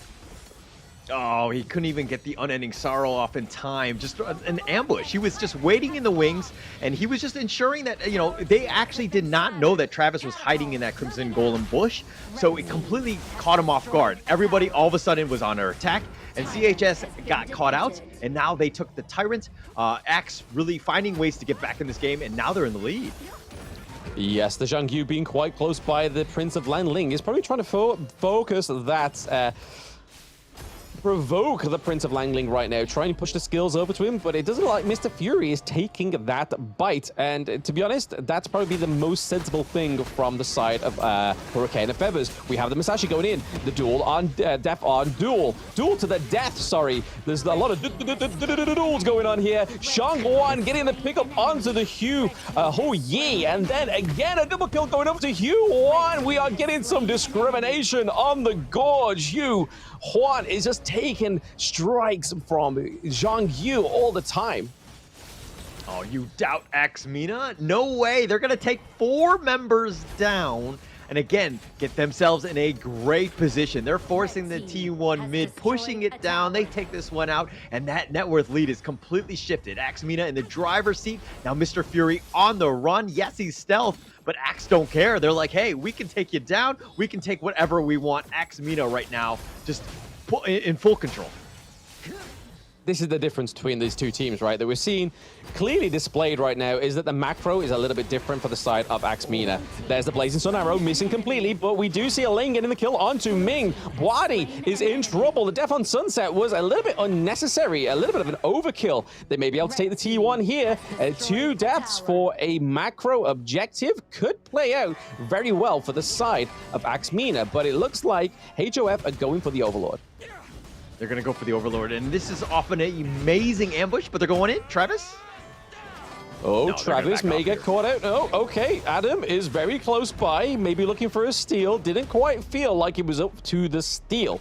But we are seeing here once more that those lane priorities are still going over to the side of Axe Mina. They are really putting in the work, not just in these brawls, which is where HOF are doing a great job. They just need to improve their macro. Yeah, it definitely need to improve their macro. I mean, they're falling behind right now, and Axe Mina are starting to grow that lead. And HOF are having trouble. Oh yes, potential here. We do get a Slay. It is Queen Slay, the Shangguan, but she does feel and fall to the Ho Yi. Lady Sun coming in as well. We see that the Axe of Torment has been built onto the Lady Sun, so that's going to really help try to take on the Zhongfei. We get the Crimson Golem as well going over to 7M Dan. Picks it up, but Ming gets the kill. It's a bit of support on support blood. Yeah, and that's the best blood if you're a roamer, right? Just killing him out and just be like, flex, roam diff, right? But Axe just finding the right angles of attacks, understanding that, hey, you need to go back to your base. We can take you out. We have the numbers advantage. We can find these bushes. So, you know, HOF need to play a little bit more, you know, defensively. They need to stick to themselves, and they need to cover their avenues of retreat. They haven't been able to do this. Wolf now being chased. Oh, just missing out that ultimate shell from the Lady Sun, but the roll comes through, controlling that kill onto the board. So they are now up with 9 kills. They're ahead with around about 3k gold difference as well. We see that the Tyrant may be up in about 37 seconds for the side of Axe Mina for them to try and take again, or are they going to wait for the Shadow variants? We'll yet to see. Yeah, yet to see this one. But again, Axe Mina still in the lead. HOF playing defensively. Mr. Fury has not really popped off. He's starting to, dare I say, you know, struggle a bit. I mean, yeah, he's 5.2. He's the highest on the team, and they're trying to prioritize it, but he hasn't really found the ganks. Okay, the Blazing Sun Arrow does come through onto the Lady Sun, but it's not enough. Shangguan comes through once more. CHS goes down. We see Zhongfei, Bruno, Mr. Fury has gone down as well. That is a double kill over to both Musashi and the Shangguan. The ace comes through, Hauler. They are rocking the minions down into the mid lane. I don't know if it's going to be enough time to close out the match because we'll have the movement speed decrease once they take down this higher ground turret. But they could still be within a chance. CHS is up in 2-1 seconds. Huan up Prince of Landling up. They got to do everything to take this, or Axe MENA with the retreat, I think, is a lot more sensible than trying to take a fight under the crystal. Yeah, smart retreat there. They need to regroup. They were getting a little bit low, and to your point of how the minions were being slowed down, after taking that mid T3, they've opened it up, and that's the quickest avenue of attack to the base. So they've set themselves up for that late game, which could be much, much easier as they push. But again, Axe MENA really being very smart. That was a good retreat, and now they're taking over the enemy jungle. Yeah, over to the Prince of Langling as well here. The Musashi is still ahead in terms of experience, in terms of gold as well, which is very troublesome for the side of Hurricanes of Feathers. I do have to point out there, though, there was a little bit of a clutch moment for Axe MENA Travis into that clash lane. He was like one of those horror scene moments from a movie, kind of just sat in a closet like, I hope the killer doesn't find me. There was 3 of them in the clash lane. He managed to get it there scot-free, which was just, it was hilarious to watch. It's kind of just like, I hope they don't see me. I hope they don't see me. Yeah, they don't move, they can't see me, but they're like dinosaurs in that sense. But it looks like they're going to take the Azure here. I mean, again, just tough situation. HOF just trying to find some sort of farm. That gold graph is dipping in favor of Axe MENA because, again, HOF not able to find any sort of sensible or real farm at this point, and they've been struggling. It's kind of hard when you've been pushed into the side lanes, right? That means T2 down into the farm lane gone. They have no turrets at all in that mid lane. They're able to pick up the Overlord without any contest as well, which is just going to make this next assault onto the Crystal a huge one. But we're seeing a bit of a trade here for neutral objectives. The Shadow Tyrant does go over to the side of HOF, but is it going to be enough of damage coming through into this next fight? Adam is down. He got a little bit too far, a little bit lost into the thick of it, but here may be the ambush that we're waiting for. Dan taking a lot of damage. Unfortunately, that is Dan down, already going into the favor of HOF. Shangguang does get a double kill, so it is currently a 4-2 trade. A little bit of a higgledy-piggledy kind of fight right now, but we do get Shangguang being taken down. That is an ace for Hurricane of Feathers. This is a little bit more of a better performance from this team.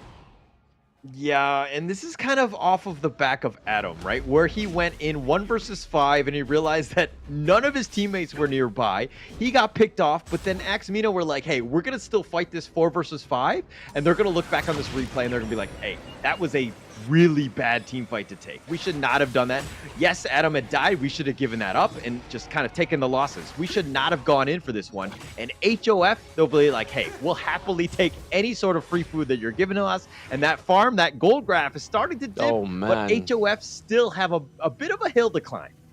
Yeah, I mean, the fact that from that one team fight, they was able to claim back 1.5k gold is huge. All they need to do is take another Adam, maybe getting caught out here. Shuang Yu goes in, doesn't get to land that ultimate, but we are seeing Wolf, who's trying to get away with that Death on Sunset. It's not going to be enough for him. The crucial crowd control did come through from Shuang Yu, so it was pretty much that blessing that came through towards the end there. 2-2 trade overall, but we are getting that Shadow Vanguard into the Crystal right now. A 3v3, maybe what decides this last game too. Prince of Landling being brilliant there, taking out Boadi. That is a lot of damage on the side of Axe MENA that's gone down. The last person alive that can deal the damage is the Shangguan here, but it's only on those single targets, so she has to get out of there. They cannot push this game and finish it at that 12-minute mark.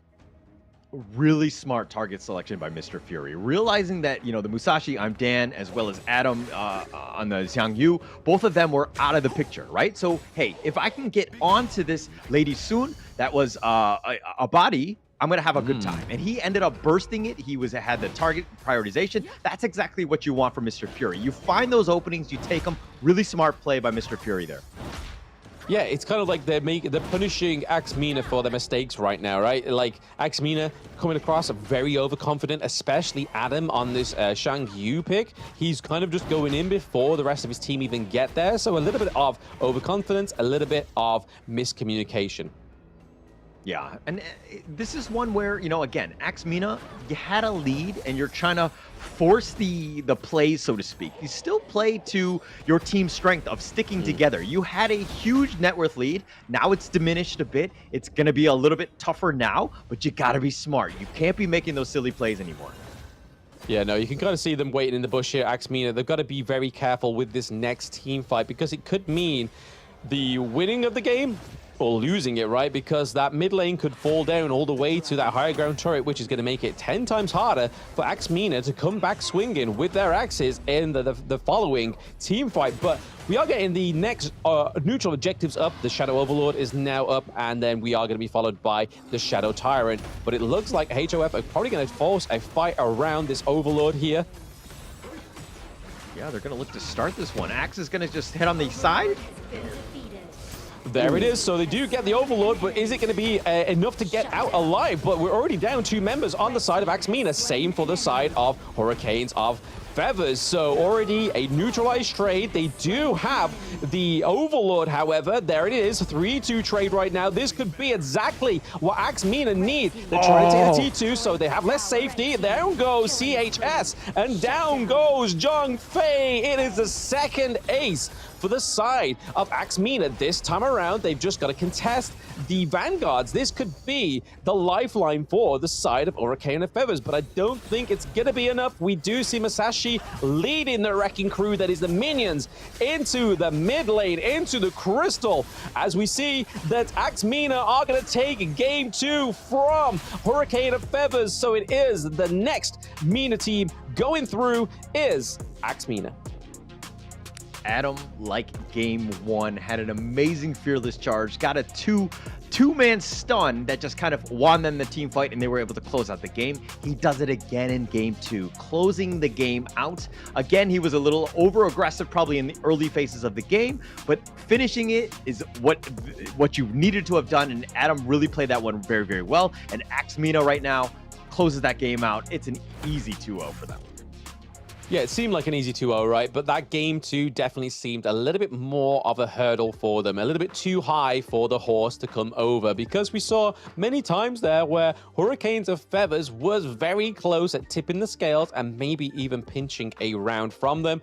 But fortunately for the side of MENA, they were able to compose themselves, get Adam in check, and just make sure that Shuang Yu came through in the right moments. And here you can see on the stats to the Masashi as well. 4-2-11, 10k gold in the farm, in the jungle lane. But then if you look at Mr. Fury as well, a different story. Definitely a better performance from Mr. Fury on the Prince of Landling. Yeah, I think Mr. Fury had a great game. I mean, yes, he's on the losing side. The 4-2-8, the KDA is pretty good for him as well. But it's one of those things where they're going to go watch this replay, and they were very opportunistic.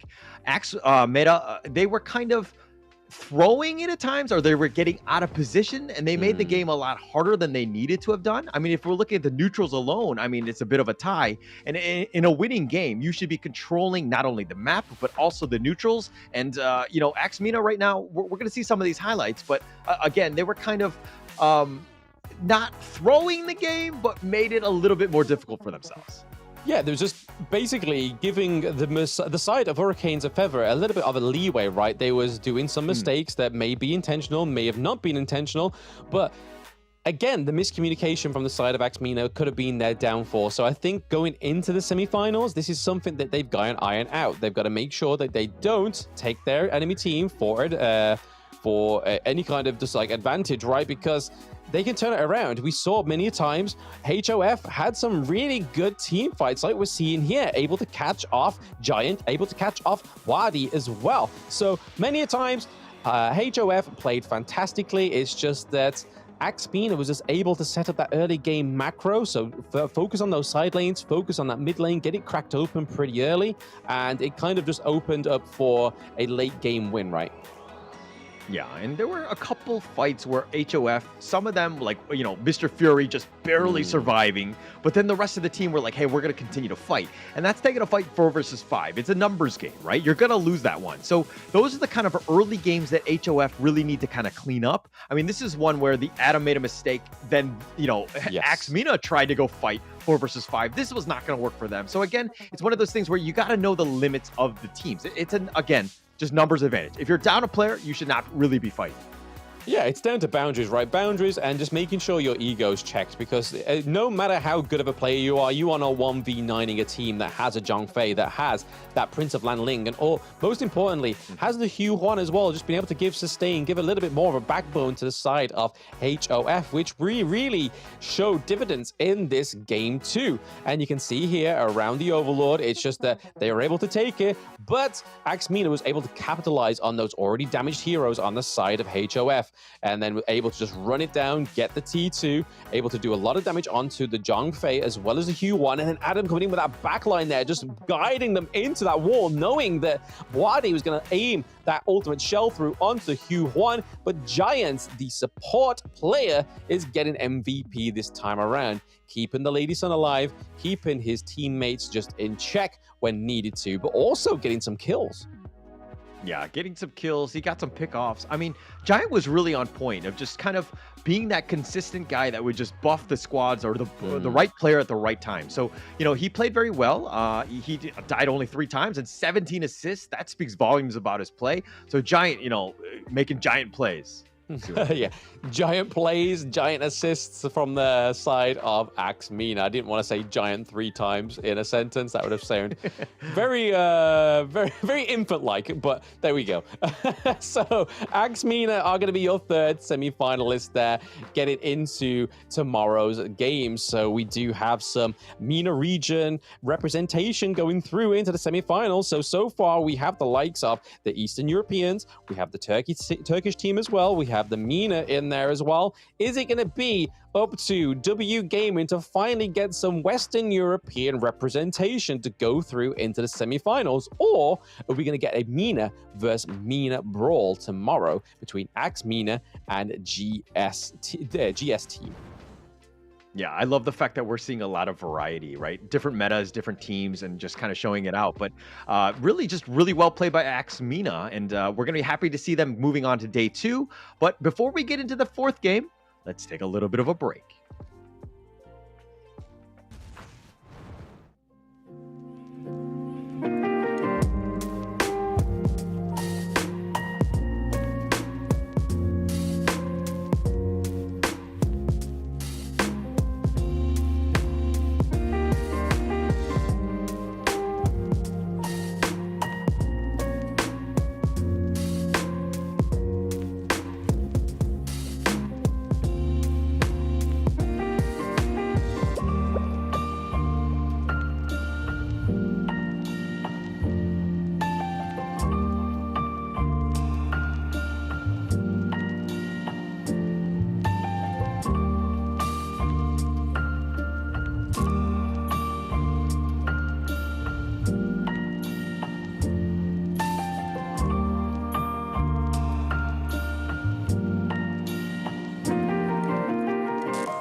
Now the ultimate from Redsky, but hey, it doesn't matter. I can be on target. Очень неплохо получается со скачка. Это минус 2, скорее всего, будет. Как же Юнина дает дэмэдж и пытается что-то придумать. So Jinx's most common combo is the 1-2 ult, as we just see in here with ABH, perfectly timed, perfectly executed. Is that going to be a double kill? Oh.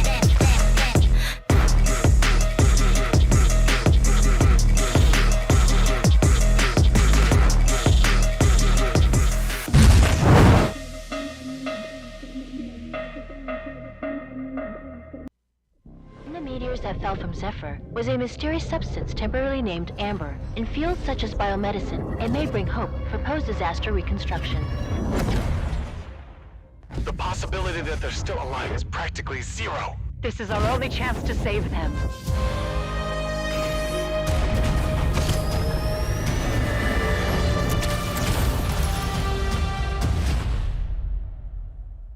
Doctor, we received a weak signal from Zephyr for the first time.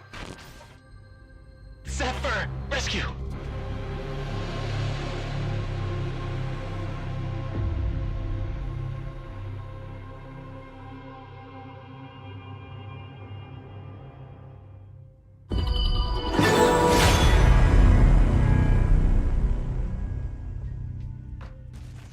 Welcome back to the Honor of Kings Open Series Split 2 EMEA Finals. We are in the final match of the day. It's going to be GS versus W Gaming. Blam, your thoughts on this matchup here? I think this is the one I know most little about. I know we said there's a few kind of mysterious dark horses in the EMEA region, and these two happen to be the matchup where they both land into that category, because GS team and W Gaming, we don't know really too much about, other than they are representing the MENA region and West European as well. We've already had 2 knockouts of the West European region, so fingers crossed for Blam himself. W Gaming kind of need to get a dub on the board for the Western European side. Come on, please. Yeah. I mean, this is going to be one of those moments where, you know, I mean, let's be real here. W Gaming, again, we don't really know too much. They're kind of like the replacement for Looking for Org, who had some issues going into this one. But it looks like W Gaming, they're stepping in this one. And we'll talk a little bit about the player names and the players themselves. But we have a bit of a surprise. I think we're you and I, Blam, are both super excited to see the farm laner from W Gaming. Absolutely, yeah. I mean, the YouTube chat have been promising and hyping us up a little bit here, so I'm a little bit like, hey, do I believe them? Do I just let the proof of the pudding just expand itself when they come into the gameplay?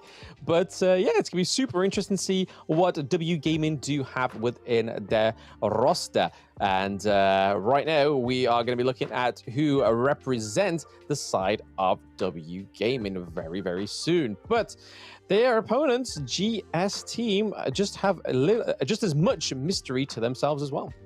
Yeah, I mean, they were the 3rd place team in MENA. That's pretty much, we haven't seen too much of them. Obviously, Honor of Kings Esports is still relatively new, but here we go. This is the W Gaming. It's going to be, of course, the Ghost Whisperer, Mio, Dope, Victoria, Clothies, but we have a lot of hype of which of these players, Blam? Apparently, it's all aiming onto the Goat Whisperer, with a name that it's going to be hard to take serious, right? But hopefully his plays tell us otherwise and prove otherwise, right? Because with a name like Goat Whisperer, you're like, okay, this is kind of like maybe a little bit weird. He whispers to goats. Is it in his free time? Is it while he's playing Honor of Kings? We're not too sure. But hopefully his play style is going to disprove all the whisperers about his name. All right, Honor of Kings GOAT name, though, right? GOAT handle, correct? No. GOAT, maybe he whispers to the greatest of all time, and that's why he is potentially the greatest of all time. We are yet to see, but his opponents are going to be GS team, which is Vero, Shiro, Kakarot, Reaper 7, and Higu as well. So here is their opponents. I like how Vero and Shiro fall into one. That's very nice. It's gonna be really cool to try and say in the cast, but it doesn't look like they are going to be in the stage this time around. It's going to be just a lonely team playing against themselves, physically anyway. But in game, they're going to all be there brawling out. Yeah, and there's still a lot of expectations, right? We saw, you know, MENA just kind of dominate the last series. I think that this is one where they want to do well as, you know, just to represent the MENA region. Going into this one, this is going to be a lot of fireworks, but we're going to go straight into the draft here. Really interesting, though, is the fact that W Gaming have allowed the Dolia to slip through. However, GS team have banned the Kaiser, which is normally what the Dolia is paired with in the jungle, but they've gone for the Hue-1, which is just as crazy, right? Because then that's two basically compositions of unending sorrow, which for some people maybe a little bit too depressing, but hey, we'll see how W Gaming go around that, how they completely counter that untargetability. But looking over to their draft and their bans, they are actually managing all the way to the 4th ban. Is probably the first time we've seen this in the Open Series. Yeah, and I mean, these bans are hitting out all of the heavy hitters, right? The Ogren, the Lung, the Arlie, the Musashi. I mean, even Zhang Fei, Kaiser, like everyone. All of these things are super meta, right? So having to dig deep is something that you need to do. Being flexible and being able to play multiple heroes, definitely a key going into a draft of this type. But, you know, going in with this one, if we're going to look at W Gaming here, the Lee Sin as well as the Cayenne, kind of the last 2 picks thus far, are you okay with these 2 picks, Blake? I mean, there's something in the water within Western Europe, right? I mean, these are the only teams that seem to be cooking. The Lee Sin pick, Taiyan, yes, we've had. That's cool. Great sustain. Obviously, Lee Sin has very much great sustain by himself. But is it going to work? We have to wait and see. But you can kind of see that GS team are going for something a little bit more of the same old song and dance with the Marco Polo, flashing that out with the Byron as well. Some really great staple picks. And then the Zilong coming through also. So we've been spoiled here, Ola, right? For this first day of the EMEA region, we've had a lot of first debuts within the Gorge. Yeah, some first ones, and this is going to be interesting here. I don't know if it's more of like a comfort pick or if this is more of a, hey, we have something, this is going to be our pocket strat, or, you know, the Goat Whisperer, or just like this mastermind in terms of just having the right draft strategy in mind. But it's going up against, as to your point, of just being a very meta lineup of GS. Are they able to break it down with a somewhat, you know, unconventional new heroes picked here? You can kind of only hope so, right? For the sake of the Western region, we can only hope so that that is going to be the case, that they are going to be cooking, but in a good way. Because obviously we had PYG, they cooked, but not in the right way. They became a broth. Themselves, yeah. Unfortunately for them, didn't have the greatest of showings, you know. Yeah, but I do expect them to be a little bit better. W Gaming, again, we're kind of a dark horse. We don't really know too much about them. Is this draft something that's going to completely throw them off? We're going to have to find out. But again, GS lineup, very, very meta.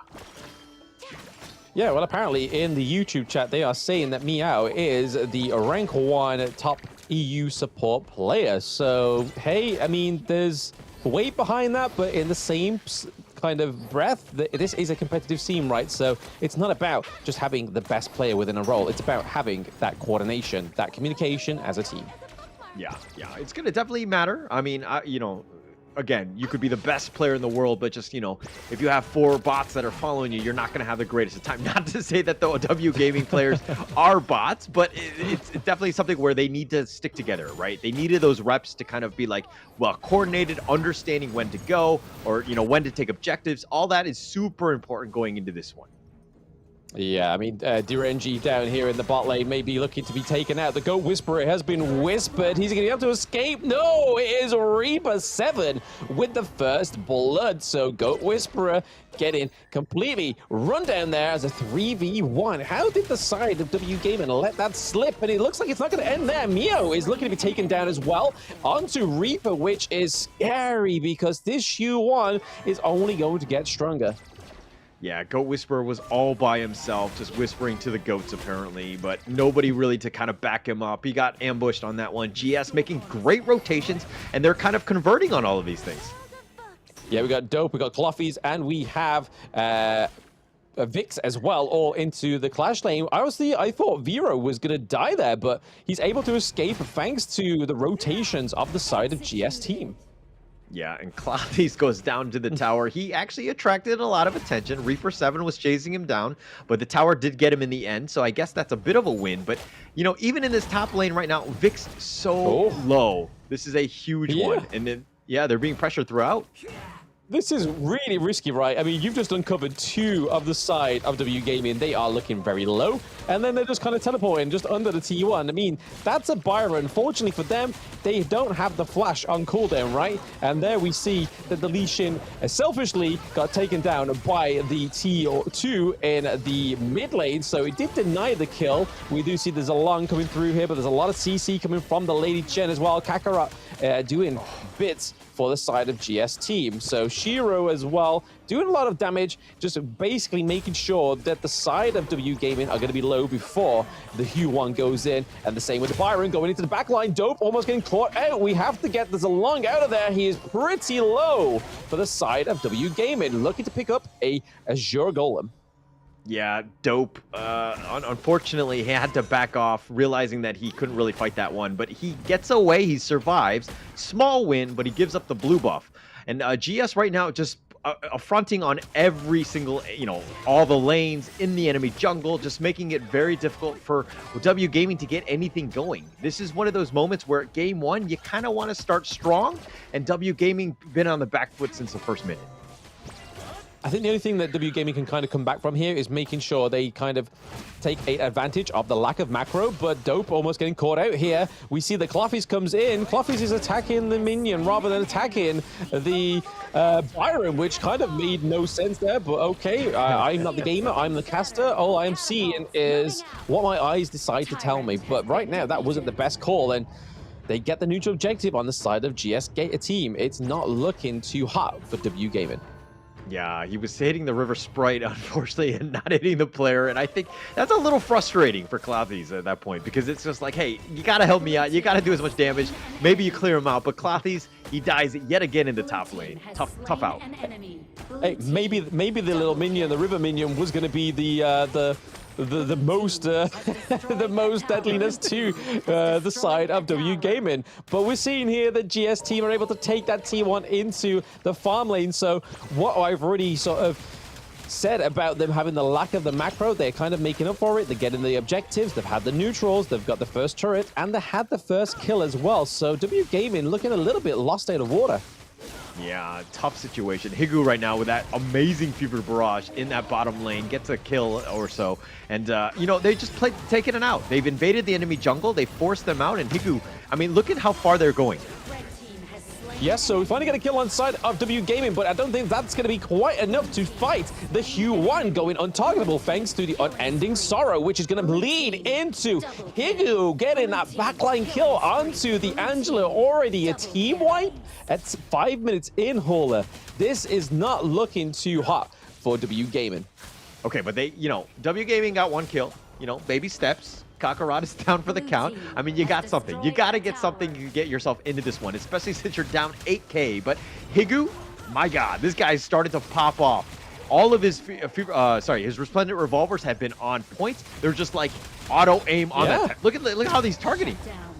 Okay, so the That's cleanse my bad. That's my bad. I complimented. You jinxed him, Holly. You jinxed him. His cleanse was on cooldown. He had nowhere to go, unfortunately. But like you were saying, yeah, Higu on this Marco Polo, his Resplendent Revolvers have been fantastic. They're always hitting. They're always procting that passive to get that true damage through. That's my fault. I should not have complimented him. I said it out loud. I verbalized it. I put it out there. And of course, you know, the honor of king's gods will shut him down. And he did pay, but it's still net worth wise. He's still in the lead. So, you know, Higu still playing well, just with that death. Yeah, a little bit of a caster curse there for yourself there, Hole. Making a name for yourself already within the EMEA region. You gotta make sure that that doesn't extend any further. All right, I'm actually trying to help out W Gaming. That's all I'm just trying to say. You're trying to. The thought's there, but what is not there is the kills that are being taken up from W Gaming. We're currently seeing a 2-0 trade right now for GS Team. The Lee Shin pick, the Zilong pick are just not following through the way that the Western Europe team wanted to, and they are taking trades and blows. That is a 4-0 trade to GS Team. They are now up 8k gold. They're going into the T2 in the mid lane.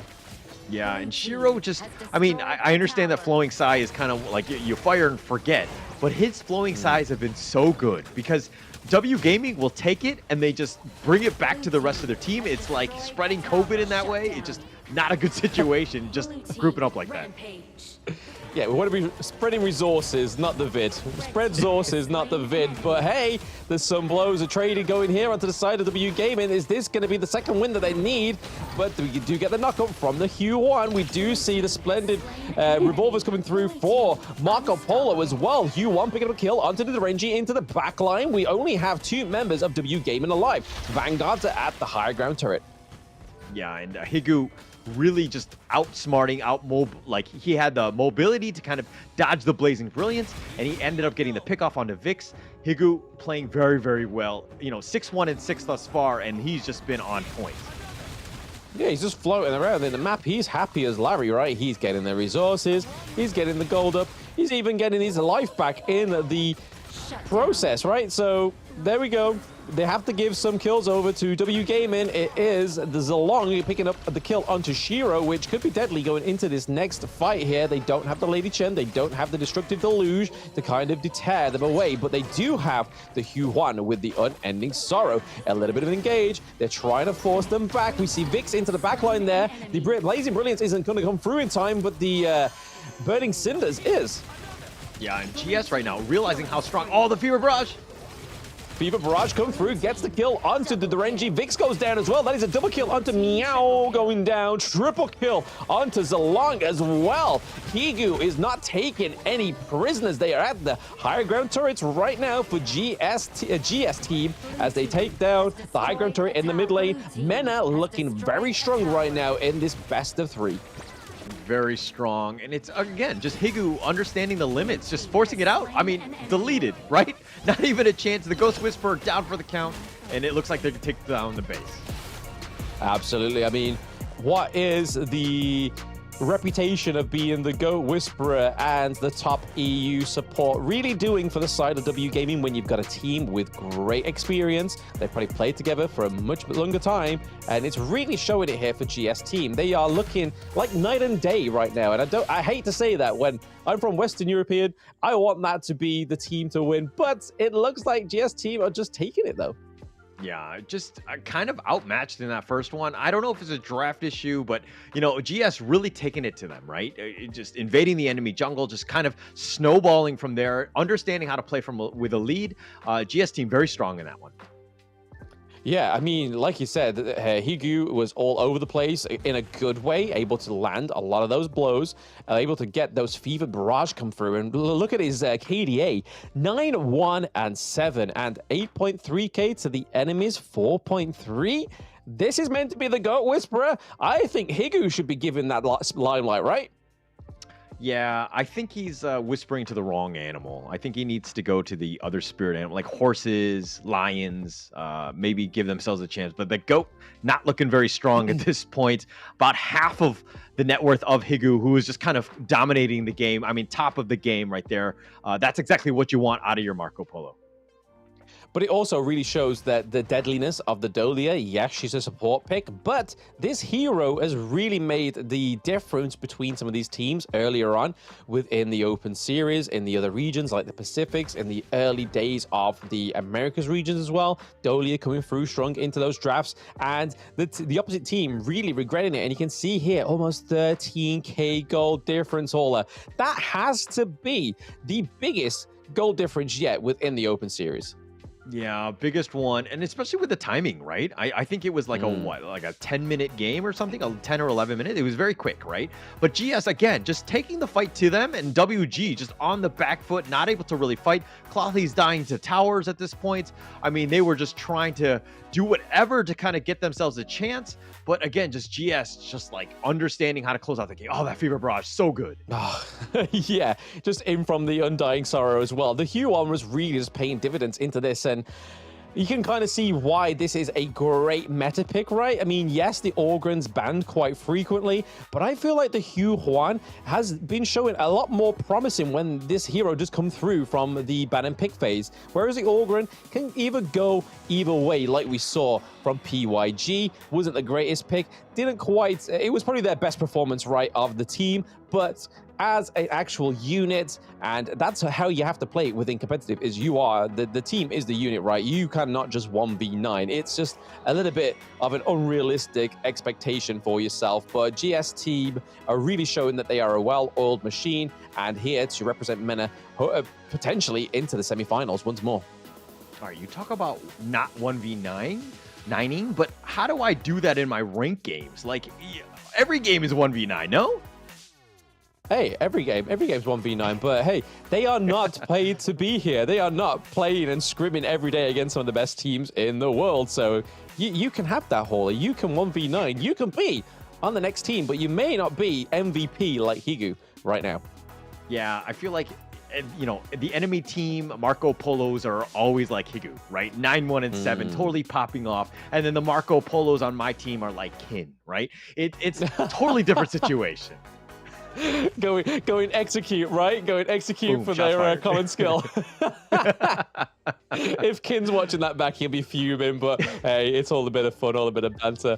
But hey, before we get into that next game too, we are going to go for a short break, guys, so please don't go anywhere. Chat, stay strong, stay hoping for the Western European region, but GS team looking like the favorites so far, so see you soon.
GS team strike first. They take the win over W Gaming. Okay, what needs to happen, Blam, for W Gaming to get back? I mean, a lot, right? At least the draft needs to be a little bit better. They need to put down deletion. They need to put down the Zalong, go for something a little bit more meta. Just like we saw PYG, right? In their second game, they finally went back to basics, back to normal. And there's a reason why that is basic, normal, and meta is because it works. There's a lot of different avenues of why it works, whether it be a tanky front line, whether it be a more solid farm lane. Derenji in that actual team comp didn't work that well, right? Didn't get the time to shine. And when you've got a fastly aggressive rotation from the Hugh Huan, you've got to try and make sure that you get that early game gold as soon as possible, because once she's level 4, she's not going to be in the mid lane for too long, right? She's going to just be in your lane, in your jungle, just all up in you, just trying to stop that growth of the Derenji. And that's unfortunately what happened for W Gaming. Okay. I mean, it seems like there was quite a bit that they need to do. So Coach Blam is kind of giving it at you. W Gaming, if you're tuning in, this is what you want to do. Make sure that you do kind of give a shout out to Blam Moba, of course, as he's going to help you out. He's going to coach you up and help you get in and qualify for these finals, correct? I didn't put that disclaimer out, but hey, if you want to at me, you can at me. I need some more followers on Twitter anyway. It's all good. At Blamoba, shameless plug. See how this goes for W Gaming. But yeah, I feel like if they do go back to basics, I feel like that this team could maybe take a round from GS team. It wasn't the most convincing win, right? Like, there was a point where they lacked the macro on the side of GS team. I feel like if they can get that early game, take a little bit more of advantage in the macro for themselves, take a little bit more control, I think that's the key for W Gaming. Yeah, they definitely need more map control. They need to kind of limit Higu as much as possible. I think if they make sure that Higu has a bad game, I think that they're going to have a chance. But W Gaming right now have kind of let Higu kind of dictate the pace and just let him get his own farm and kills, and I mean, just like snowball, right? So you got to stop Higu. You got to, stop the Michael Jordan on this team. Yeah, it seems that way, right? I mean, I think if you take away the Marco Polo, which we've seen banned quite frequently, but I don't think his kind of skill ends there. It's also down to the Dolia. The Dolia pick was pretty huge. We've seen it time and time again that the Dolia pick alone is enough to upset the biggest of teams. Yeah. I mean, that would help, of course. I think that the, to your point of the meta draft that GS had, they needed to limit more, right? Like GS was kind of coming in and be like, hey, this is the draft that I want. And seeing as that none of these heroes are really banned, they had like free will to just pick this like awesome synergistic draft that just kind of snowballed. So they need to limit them and to just have a much better draft going into game 2. Yeah, I mean, we saw 2 of the teammates there doing rock, paper, scissors. I really hope that's not rock, paper, scissors, whether they ban the Dolia in the ban draft. So, rock, paper, if I lose, we don't ban the Dolia, but if you win, we ban the Dolia. I don't know who won. I don't know who drawed scissors to who drawed whatever to Vix's scissors. Hopefully it was rock, and it's going to smash that Dolia ban in that draft. Do you think they're maybe doing rock, paper, scissors for like rolls? Can you imagine, right? Right? Like, how crazy would that be? It's like, oh, you won this one. Okay, what do you want to play today? Or what do you want to play in this game? Like, crazy. Yeah, what you fancy? You fancy jungle? You want to go jungle right now? Let's see what we can do. This is not the time. Oh, just play to the best of your abilities. But I mean, at the end of the day, they're all smiles right now. So I think that that's great. There's a lot of positivity. And that's what Honor of Kings is all about, right? Getting into this one. And again, just kind of, you're going to take your licks. It's all about ensuring that you learn from them, right?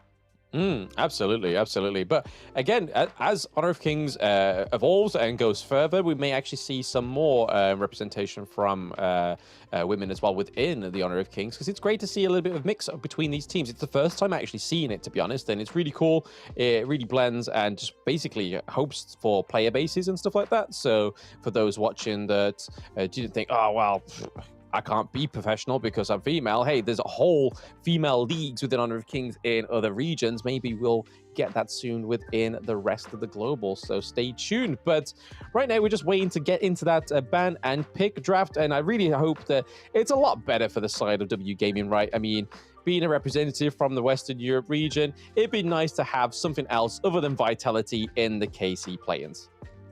Yeah, and again, a lot at stake right here, right? I think, you know, a W Gaming right now, backs on the wall. They might, you know, if they lose this one, they're out.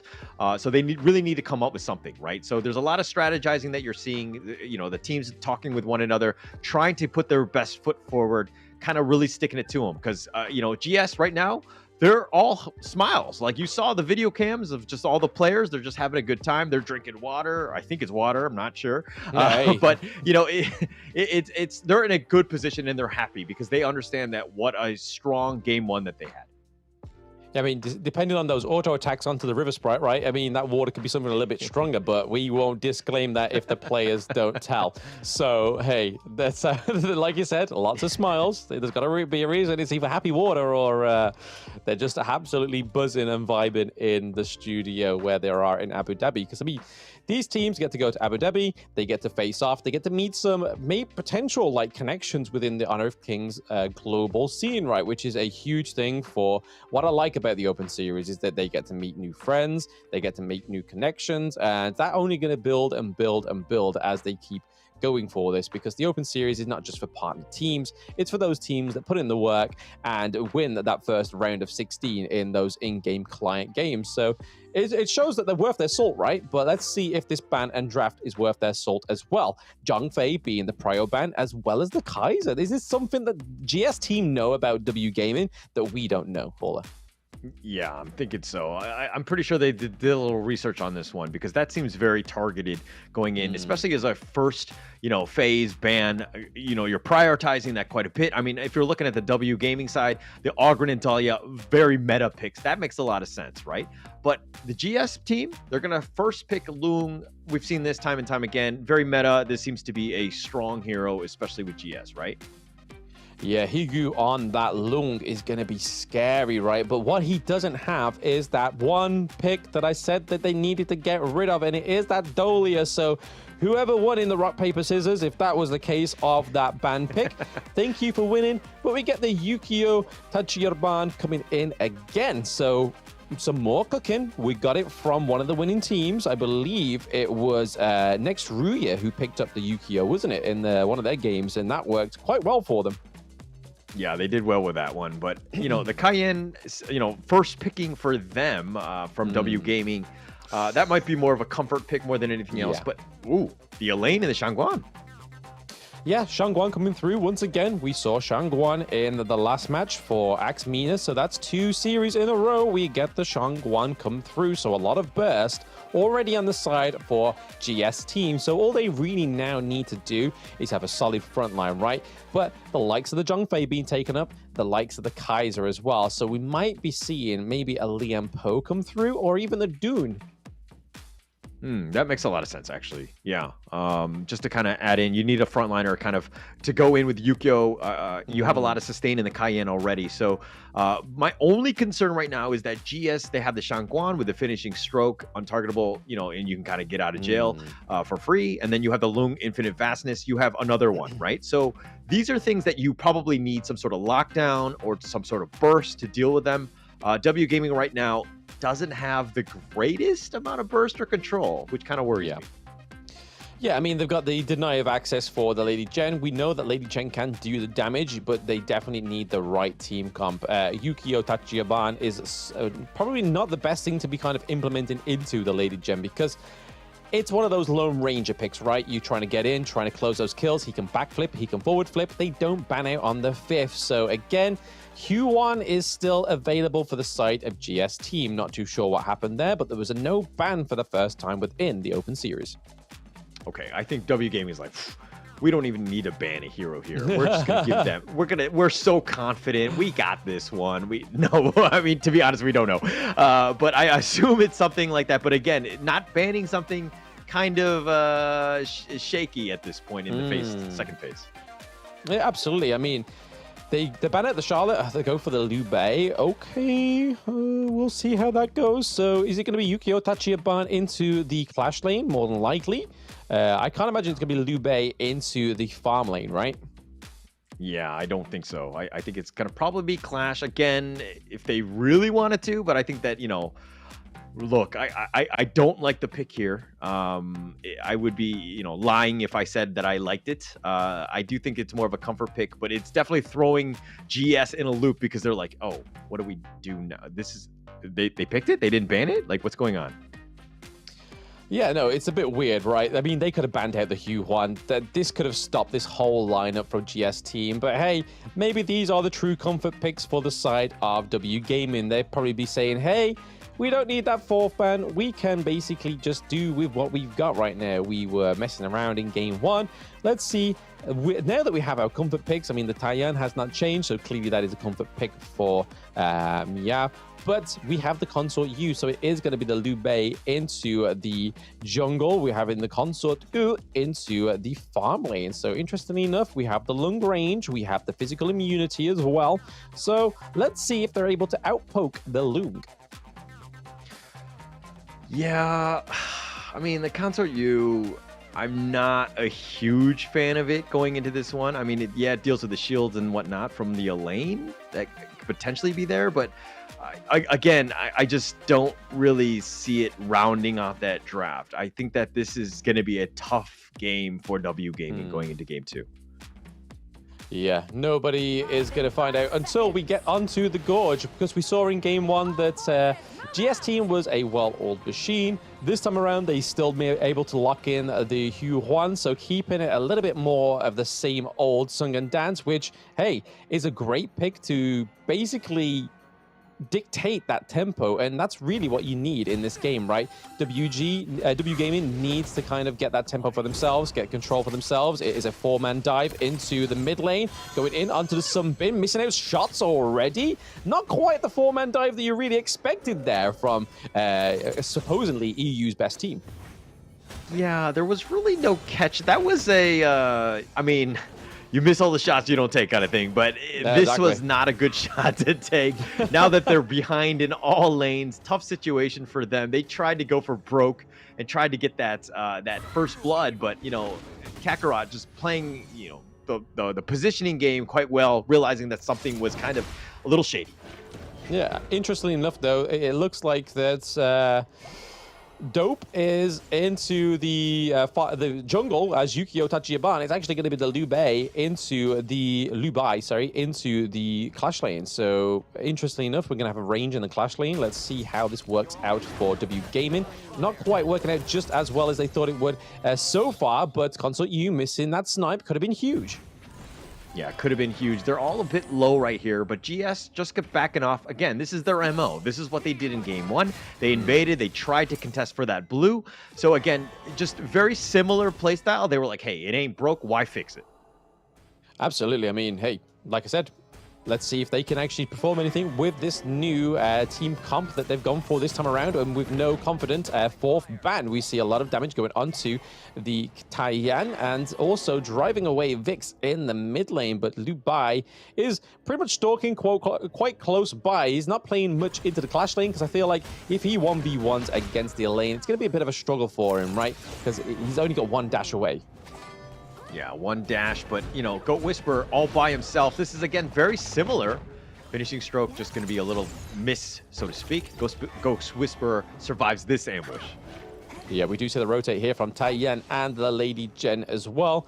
But still, nothing really comes of it. They've decided to divert and go back to their mid lane. Lung still sticking around whilst they're waiting for the minion wave as well. Rightfully so, because he's needing to get those resources for himself. So that late game hero can really shine. But we're kind of seeing here right now that the Lung and the Consort U are very close in their gold differentials. Yeah, I mean, they're neck and neck. This is what you kind of want. Higu's been making more rotations. He's been trying to get away, but Bro on the run. Oh yes, on the run, but is it going to be commit there to onto the Vero? But we see Dope coming in. The targetable comes from the Huan, but Sunbin comes around as well. Time-lapse comes through, not killing anybody on the side of WG or Team GS team right now. But looking low is Cloffies, Vix into the backline as well. Taiyan taking a lot of the brunt of that because they're able to heal up as well. So no blood drawn just yet for either of these teams, but a more promising engage from WG. Yeah, I mean, they're trying to be more aggressive. They're trying to make things happen across the map. changing things up, and that's what you needed to have done going into this game, right? W Gaming right now, you know, they can't play the passive game and let GS kind of dictate the pace and just kind of control things. This is one where you got to make things happen, and they're trying to force it, trying to get a little bit more space for Ghost Whisperer, who's getting ganked in the bottom lane. Oh, he's going to survive. Yep, nope. He goes back to T1. He's in safety net right now. And I think this is the thing that's kind of punishing GS so far is the fact that they aren't able to get any of the T1s. They haven't really set up that bot lane just enough perfectly to try and take this neutral objective. We see that Vero is going down with the teleport mechanics. It is going to be an all-out brawl here. Yukio Tachibana straight into the thick of it, but Long is up in the sky, waiting for the come down, going into the back line here. Go Whisperer is going to go down. So is Dope. It is a 2-3-0 trade so far for the side of GS team, and they are not stopping there. It's a whole wipe at the Tyrant. Okay, GS was just like, hey, I mean, do you want to get first blood? He's like, no, I want an ace. That's how we're gonna dictate the beginning of this game. We're gonna just take them all out, and they do this. Higu actually used the infinite vastness aggressively and hit like 3 or 4 heroes and just cleaned them up from the back line. A very aggressive Higu. He's that playmaker. He's that Michael Jordan. The Kobe, you got to be very careful of where this guy is at all points. Yeah, I mean, on a hero like Lubong, right, you got to make sure that once he uses that Dragon Form, you got to make sure he doesn't come down hard on you, or he's just waiting for you to just wait till that life comes down. We see that the Destructive Deluge is not going to follow through there for Vix, and hey, a lot of damage onto the side of W Gaming once more. There's a T1 going down into the farm lane as well. Great macro from Vero, but there is a little bit more of an engage here, where Higu taking a lot of damage onto Dope. We do see Lubong going into the back line there. Okay, we are seeing Cluffy's getting the first kill on the board for WG. He's not settled there, but he has been taken down by the Hugh Juan. Double kill goes over to Hugh Juan once more. Reaper 7 reaping what he sows. That is a triple kill. 3-1 trade for the side of GS team. And they're not done yet. Hall is going to be a wipe for GS team once more. That's 2 wipes in 6 minutes. Yeah, GS was getting gone on. That was a little bit of a back and forth fight. Yes, they had a slight edge, but then they put up the bad signal and they were like, bro, we need your help. He comes in, he cleans up the rest of them, gets the ace, and they only get 5 kills at a time, apparently, because GS has wiped out the enemy team twice now. It's looking like a buy one, get one free at this point with the kills, right, for GS team. That's the kind of offer they're going for. They're being quite economical with their kills. Yes, they've done it. It's all or nothing. We ride together, we died together, apparently by W Gaming, because every time somebody's died, the entire team is wiped. Yep, CC Music comes through for the Lubong, but it gets taken down by Shangguan once more. This is not looking good for the side of W Gaming. We really hoped that this game too would have been a little bit more of a true story for them, a little bit of a miscommunication in game 1, right? But there we go. We see both Luke and Elaine going into the back lane again. Another ace for the side of GS team. They are really not taking any of these team fights without taking out the rest of the team. Okay, I don't know if I've seen 3 aces back to back to back like this. So that's pretty crazy that they've done that. But Higu, not scared, going infinite fastness, diving the T3 tower at 7 minutes. Crazy. And another one. And another one. It seems to be the motto of GS team right now as they take the higher ground turret for the side of W Gaming. Whilst W Gaming is still waiting to try and get their macro plays come through, but it just seems like a bit of a brawl for them here. Dope going in, a little bit too overextended. Higu is just a little bit too strong right now. Stay with the Shangguan, doing a lot of damage onto Vix. Into the backline is Liu Bei, but he's not going to be able to do enough damage onto the Sun Bin. It's able to stay alive. Higu with a double kill, up with the Dragon. Down with the kills, hopefully onto the Vix here. We are going to get another wipe right now. Another one, not quite, as Taiyan is staying alive. But it's only a little bit of time until they try and get another wipe, right? I mean, Dope's back up, so that's the first denial of an ace, right? Shangguan going in once more with a final stroke onto Dope. Not going to be able to get a kill. Death on Sunset comes through. There is a minion at the Crystal. It is going to be over for the side of W Gaming right now if they just focus the Crystal for GS team, and it is going to be another MENA team going into the semifinals tomorrow. Well played, guys. So many aces. Well played.